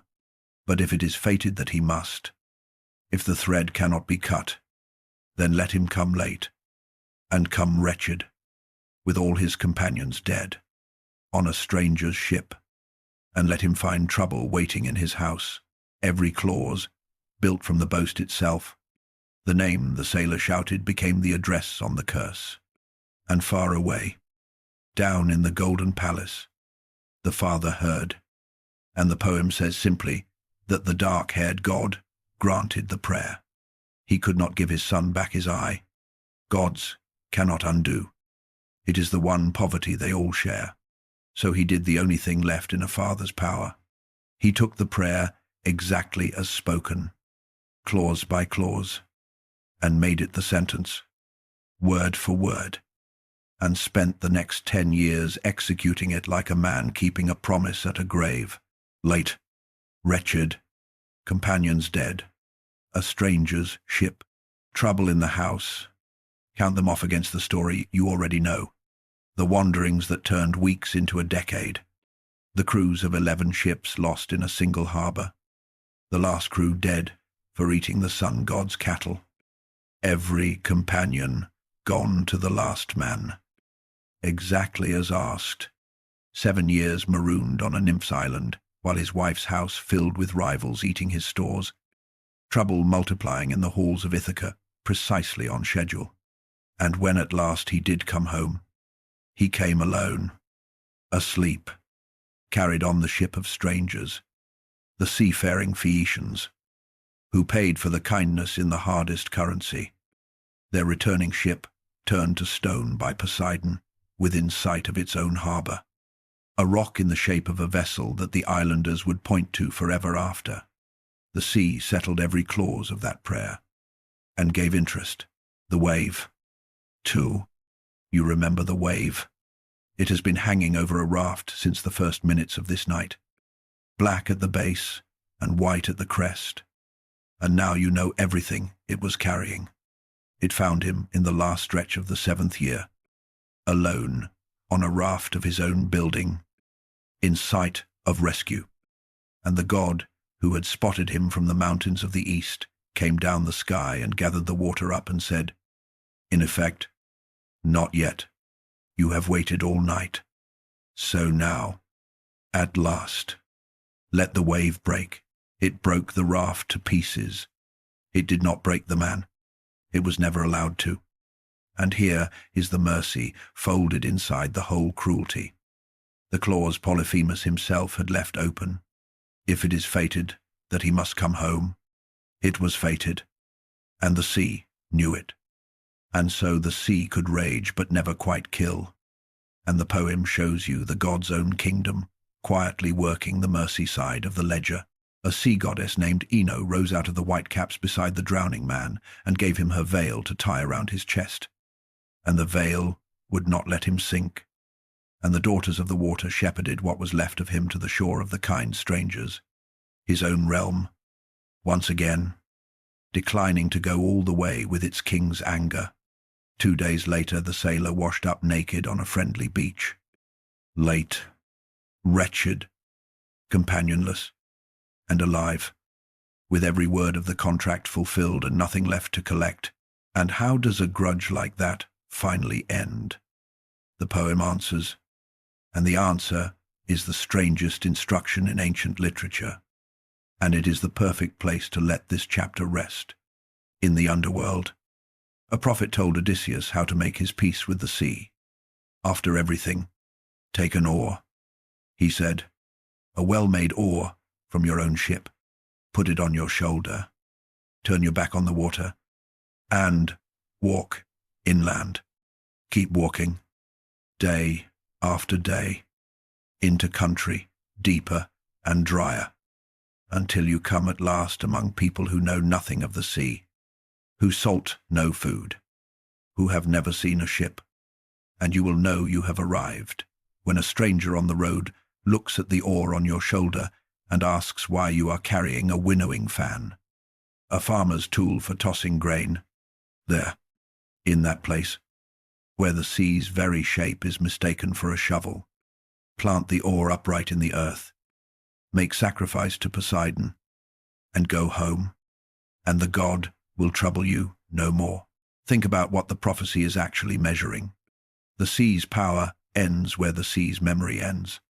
Walk to where nobody recognizes the oar, where the name Poseidon has never been spoken over any harbor, and you have walked clean off the edge of his kingdom. And there, in the silence beyond his name, the account finally closes. Hold on to that. The whole last movement of this night is going to turn on it, because the old world believed there was a place too far inland for Poseidon, and the story of where his name actually ended up traveling is the story we are saving for the end. One anchor before you rest, and it is the right one. At the bottom tip of the Greek mainland, on a headland called Saunion, where the land finally gives up and the open Aegean begins. The Greeks built Poseidon, a temple of white marble on the very last rock. It was the sailors' landmark. The final thing an outbound crew saw sinking behind them. The first thing a homebound crew strained for at the horizon. The light switch at the edge of his kingdom. It is still there. Tonight. This actual night. Its columns are standing against the sky at the edge of the sea. And every single evening, tour buses run down from Athens so that travelers from every country on earth can stand among those columns and watch the sun go down into Poseidon's water, because it is one of the most famous sunsets in the world. 25 centuries after the last sacrifice, the crowds still gather at his last temple at the exact hour the light fails, and most of them could not tell you why the spot feels the way it feels. The watchtower is still manned. Sleep is close now. 2 chapters remain, and the first of them is a dream. The grandest dream anyone ever dreamed about this god, written down by a philosopher in Athens, of all cities, about an island kingdom out past the edge of the maps, ringed in circles of land and water, rich beyond counting, and gone. You have heard its name your whole life. Come and see it before it sinks. The last great story ever told about Poseidon was not told by a sailor, or a priest, or a blind singer with a lyre. It was told by a philosopher, in Athens, of all cities, the city of the olive tree, almost 400 years after Homer. And I want to be honest with you about that, before we go one step further, because this night has kept faith with you so far, and it is not going to stop now. Every other story you have heard tonight came up out of the deep past with no author's name on it, worn smooth by 1,000 tellers. This one has an author, and his name is Plato, and he set the story down in 2 of his dialogues, and he framed it as a tale carried home from Egypt generations earlier. Something priests on the Nile had supposedly told a traveling Athenian about a world 9,000 years gone. Whether Plato believed it, whether he built it as a parable, the way he built so many things, whether some drowned grain of truth lies underneath it. Scholars have argued for 2,000 years and are arguing somewhere tonight. What nobody argues about is which god he chose to put at the center of it. Because when the greatest philosopher of the ancient world sat down to imagine a civilization given everything and destroyed by its own appetite, he did not reach for Zeus, or Athena, or Apollo. He reached for the sea. Here is the dream, told at the speed of falling asleep. When the gods divided the world among themselves, Plato says, and notice, even in a philosopher's dream, even here, The second brother is still receiving his portion by allotment, still drawing lots at the beginning of the story. Poseidon received an island. It lay in the far west, out past the Great Strait, out in the ocean that had no farther shore, and it was larger than anything in the familiar sea, a whole continent of an island, and on it, near the shore, on a low mountain, there lived a mortal woman named Plato, and the god loved her. Then watch what he does. Because Plato knew this god, knew him bone deep, and gave him the one gesture that carries his whole character, to keep the woman he loved safe. Poseidon enclosed her mountain. He tore the land itself into rings, 2 of earth and 3 of water. Ring inside ring, perfectly circular, as if turned on a lathe, with the hill at the bullseye, the breaker of boundaries, given one person to protect, built the most elaborate boundary in the history of imagination. Moats of ocean wrapped around walls of ground, wrapped around moats of ocean. You have watched this family reach for a box all night long. The bronze room, the swallowing, the labyrinth. Here, at the end, in a philosopher's dream, the sea god builds the most beautiful box of all, and builds it out of his own 2 elements, and puts inside it the only thing he cannot bear to lose.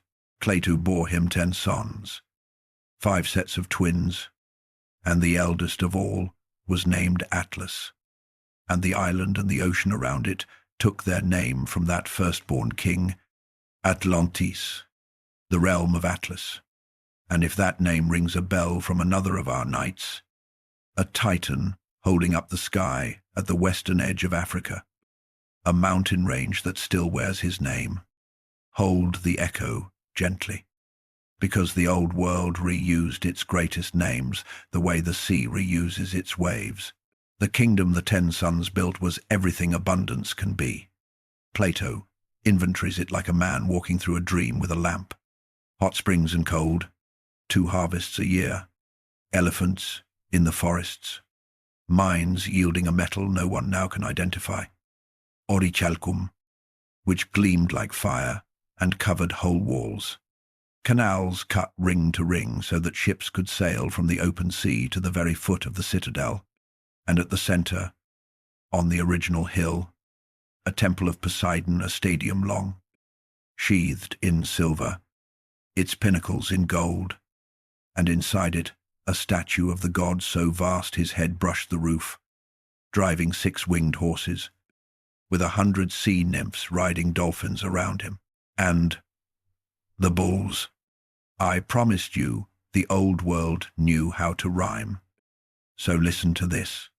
In the sacred precinct of that temple, Plato says, bulls roamed free, and the 10 kings of Atlantis, when the time came to renew their oaths, would hunt a bull with no weapon of metal, with staves and nooses only, and take it, and sacrifice it to Poseidon, and swear their laws over its blood, a bull, freely given to the sea god, generation after generation. Exactly the payment a certain king of Crete once withheld in Plato's dream. The debt that started the labyrinth is being paid on schedule, forever. Atlantis, for centuries of the story, is what the world looks like when mortals honor the contract. The laws themselves were cut into a pillar of orichalcum in that temple, and the first law, underneath all the others, was the one this whole night has been circling. Keep the divine portion alive in you. Do not let the gold matter more. For generations, Plato says, they managed it. The blood of the god ran strong, and the kings were gentle and wise, and they wore their wealth lightly, the way you wear something you could set down, and then the divine portion thinned, generation by generation, the way a color fades in the sun, and the human portion grew, and the island began to want wanting more harbors, more tribute, more world. The kingdom that had everything discovered the one appetite that cannot be fed, and its fleets went out through the strait, no longer trading, and the dream turns, in Plato's telling, toward war and judgment and Zeus. Plato says, Zeus, who sees such things, called the gods together to their meeting place at the center of the world, and stood before them, and began to speak. And there the manuscript ends. I am not softening that for the sake of your sleep. It is the literal truth. Plato's dialogue breaks off in the middle of that sentence. Unfinished. Whether abandoned or lost, no one knows. And the judgment speech of Zeus on Atlantis has stood incomplete for 24 centuries. The most famous unfinished sentence in philosophy. The verdict itself we know only from the earlier dialogue, delivered in a single line. The way the sea delivers. There came one terrible day and one terrible night, and the island of Atlantis sank beneath the sea and vanished. One day and one night. Earthquake and flood together. The ground and the water in a single fist. And after everything you have learned tonight, you can name the two sounds of that night without my help. Woof beats first, then waves. Plato never wrote the god's name into the sinking, and he never had to. Every reader in Athens knew whose signature that was. The island was Poseidon's gift, and the gift had stopped being honored. And the sea gives, and the sea takes one more thing, and then let the island rest. Long after Plato, scholars noticed something. Around 15 centuries before his time, a real island in the Aegean, a round island with a great civilization on it, actually did explode and fall into the sea in a single catastrophe, one of the largest volcanic events in human history, and the tidal waves from it hammered the northern shore of Crete, the island of the bull, and helped break the world of Knossos, whose ruined corridors you walked 6 chapters ago. The island is called Santorini today, and tourists sail into its drowned crater every morning, a ring of cliffs around a circle of impossibly deep water, and stand at the rail looking at what is left, which is, if you squint through 3,500 years, a ring of land around a ring of sea. Whether a memory of that morning swam down the centuries into Egypt and into Plato's ink, no one can prove. And this night makes no claims, but the shape is there, ring within ring, and you can stand inside it on a ferry deck this very summer. Plato never met Poseidon. No one ever met Poseidon. But the philosopher of Athens, the city that said no to him first, understood him more completely than any worshipper ever did. He understood that the sea's love builds rings around what it treasures, and that the sea's gifts carry terms, and that the terms do not expire. The sea gives, the sea takes. There is a third line to that saying. You have heard me hold it back all night. It belongs to the last chapter, because the last chapter is where it stops being a warning and becomes, at the very end of everything, a kind of promise. Begin the last chapter in a harbor, at first light, 3,000 years ago, with a gesture so small you could miss it. A crew is putting out from a Greek port at sailing season, nets stowed, lines coiled, and at the stern, before the oars bite, the captain tips a cup of wine over the side, a dark ribbon in the green water. Gone in a second. That is all. No temple. No hymn. Just a man giving the first drink of the day to the water under his keel, the way his father did, the way his sons will. Multiply that gesture by every harbor, on every coast, on every morning for 1,000 years, and you have the true worship of Poseidon, quieter than any myth in this night, and vastly older. How much older? We only learned within living memory. when archaeologists broke into the ruins of the Bronze Age palaces at Pylos on the western coast. They found archives of clay tablets in the oldest written Greek there is, records baked hard by the fires that destroyed the buildings. And when the script was finally cracked, in the 1950s, there, among the inventories of oil and wool, stood the gods, receiving their offerings. And at Pylos, the tablets show the god receiving the richest offerings of all, standing in the accounts above every other name. Above Zeus himself was Poseidon. Read that again, slowly. 500 years before Homer, in the actual bookkeeping of an actual Greek kingdom, the second brother came first, somewhere back at the very root of Greece, before the lots hardened into scripture. There was a shore where he was the top of the list. The clay remembers a world where he won, and every 2 years, on the one strip of land the old world ever awarded him, the Isthmus at Corinth. The Greeks threw him his festival, the Isthmian Games, under the pines between the two gulfs, one of the 4 great gatherings of the ancient world. Cities at war called sacred truces to attend. The crowds packed the slopes. The sprinters crouched. The chariots came around the post in a wall of noise. And the winners were crowned with wreaths of pine from the god's own grove. Poets read there. Fortunes turned there.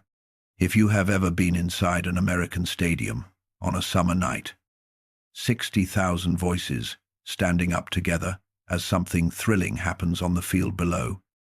You have heard the Isthmian Games, that whole roaring institution, the season, the fans, the homecoming, descends from afternoons on the sea, God's 4 miles of ground. Then Greece grew old, and a new power rose in the west. In Italy, among the descendants, their poets insisted of a certain Trojan whom a certain sea god had once lifted out of a battle because his line was fated to survive. Rome had a water god of its own, an old spirit of springs and streams called Neptune. And as Rome swallowed the Greek world, it did what empires do with the gods of the conquered. It merged the accounts, slowly, the way empires borrow. The little freshwater spirit was issued the trident, the chariot, the temper, the whole portfolio, until Neptune simply was Poseidon wearing Latin, and it was the Latin name that conquered the future.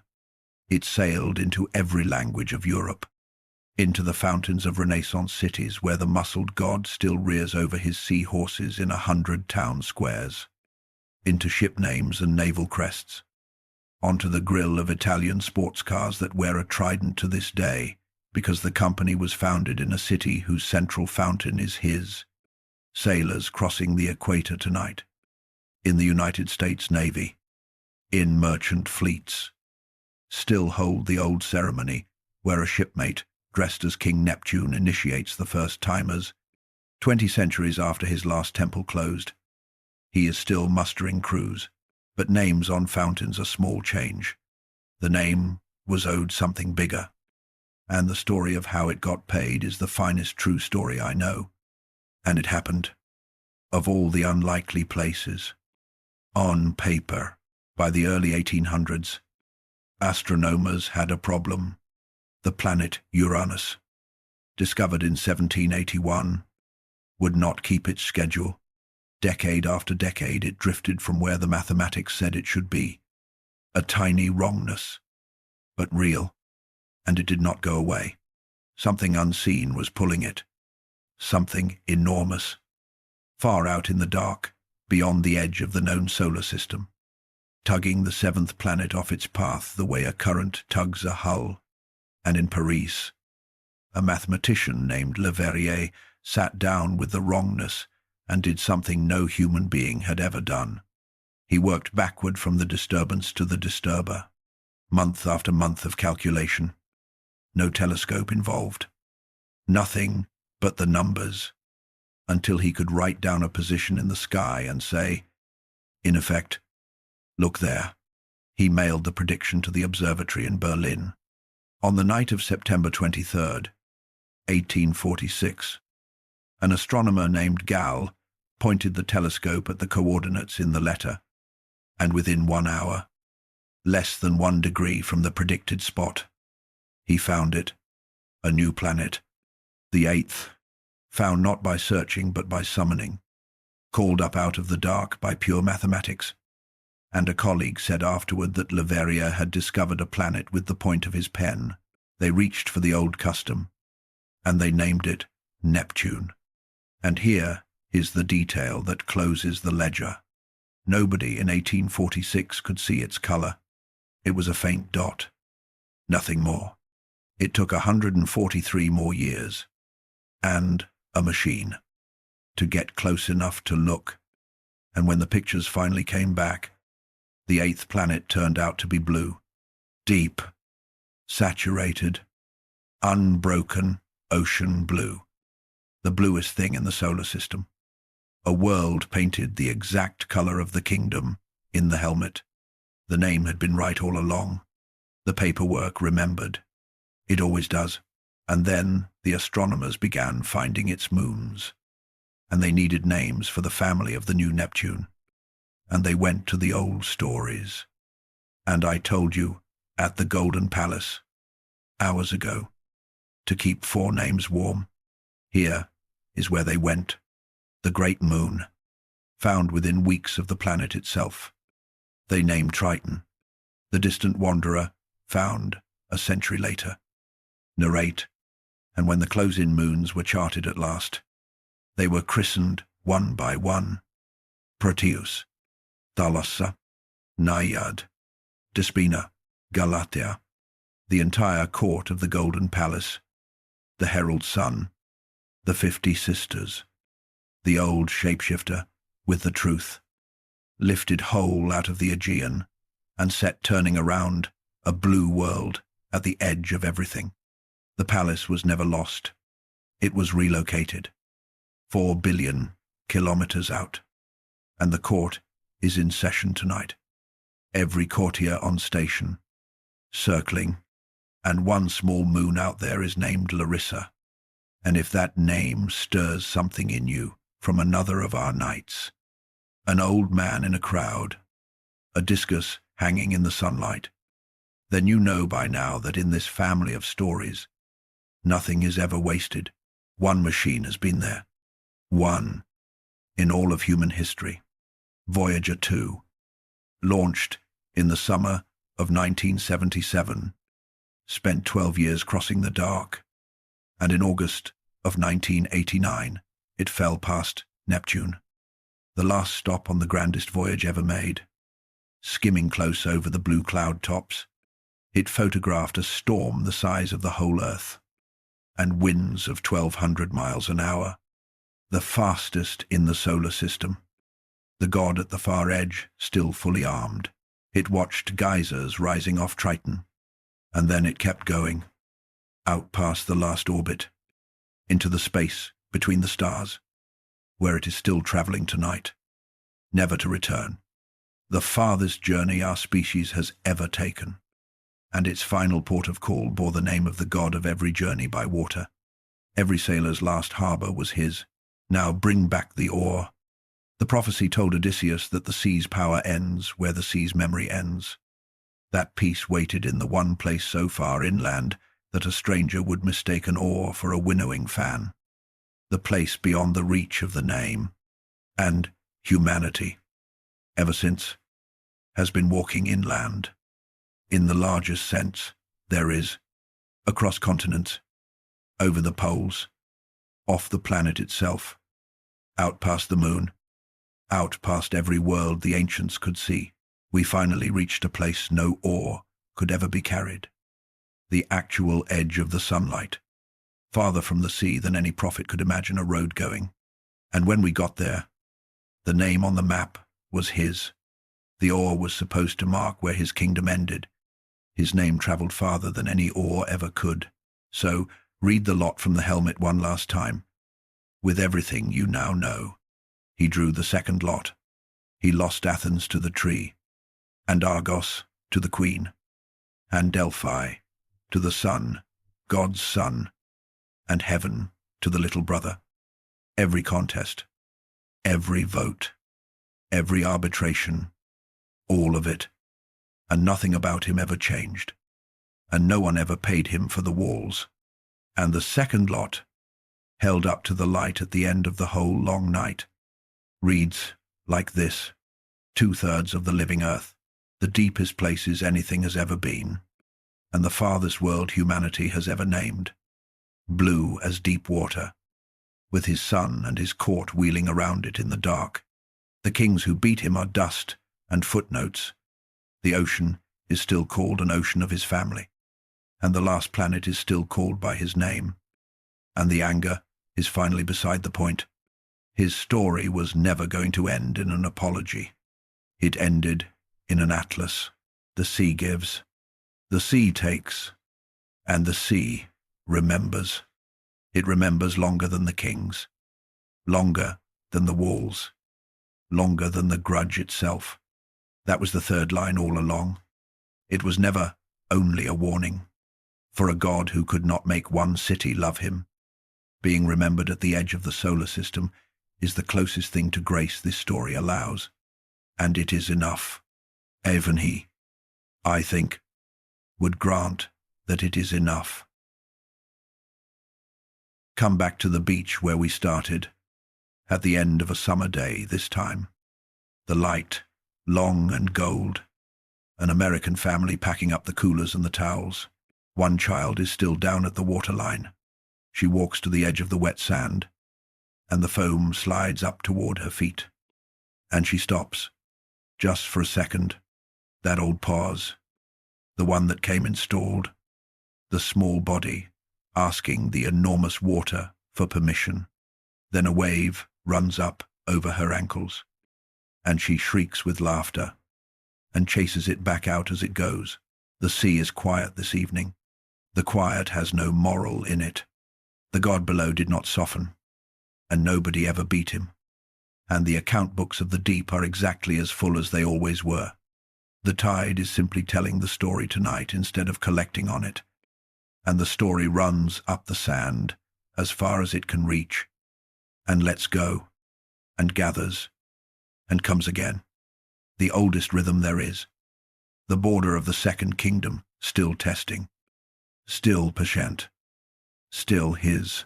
And far above the darkening water, farther than any of it, out past the last of the sunlight, a blue world is turning in the dark. The herald is circling it. The sisters are circling it. The old shapeshifter is on station, keeping his secrets. The whole court of the Golden Palace, present and accounted for. 4 billion kilometers from the nearest harbor, wheeling around the god of the longest grudge and the widest kingdom, in perfect order, forever. The sea gives, the sea takes, and the sea remembers. Sleep now. The tide is keeping the story. It has kept it all this time. It will keep it while you rest.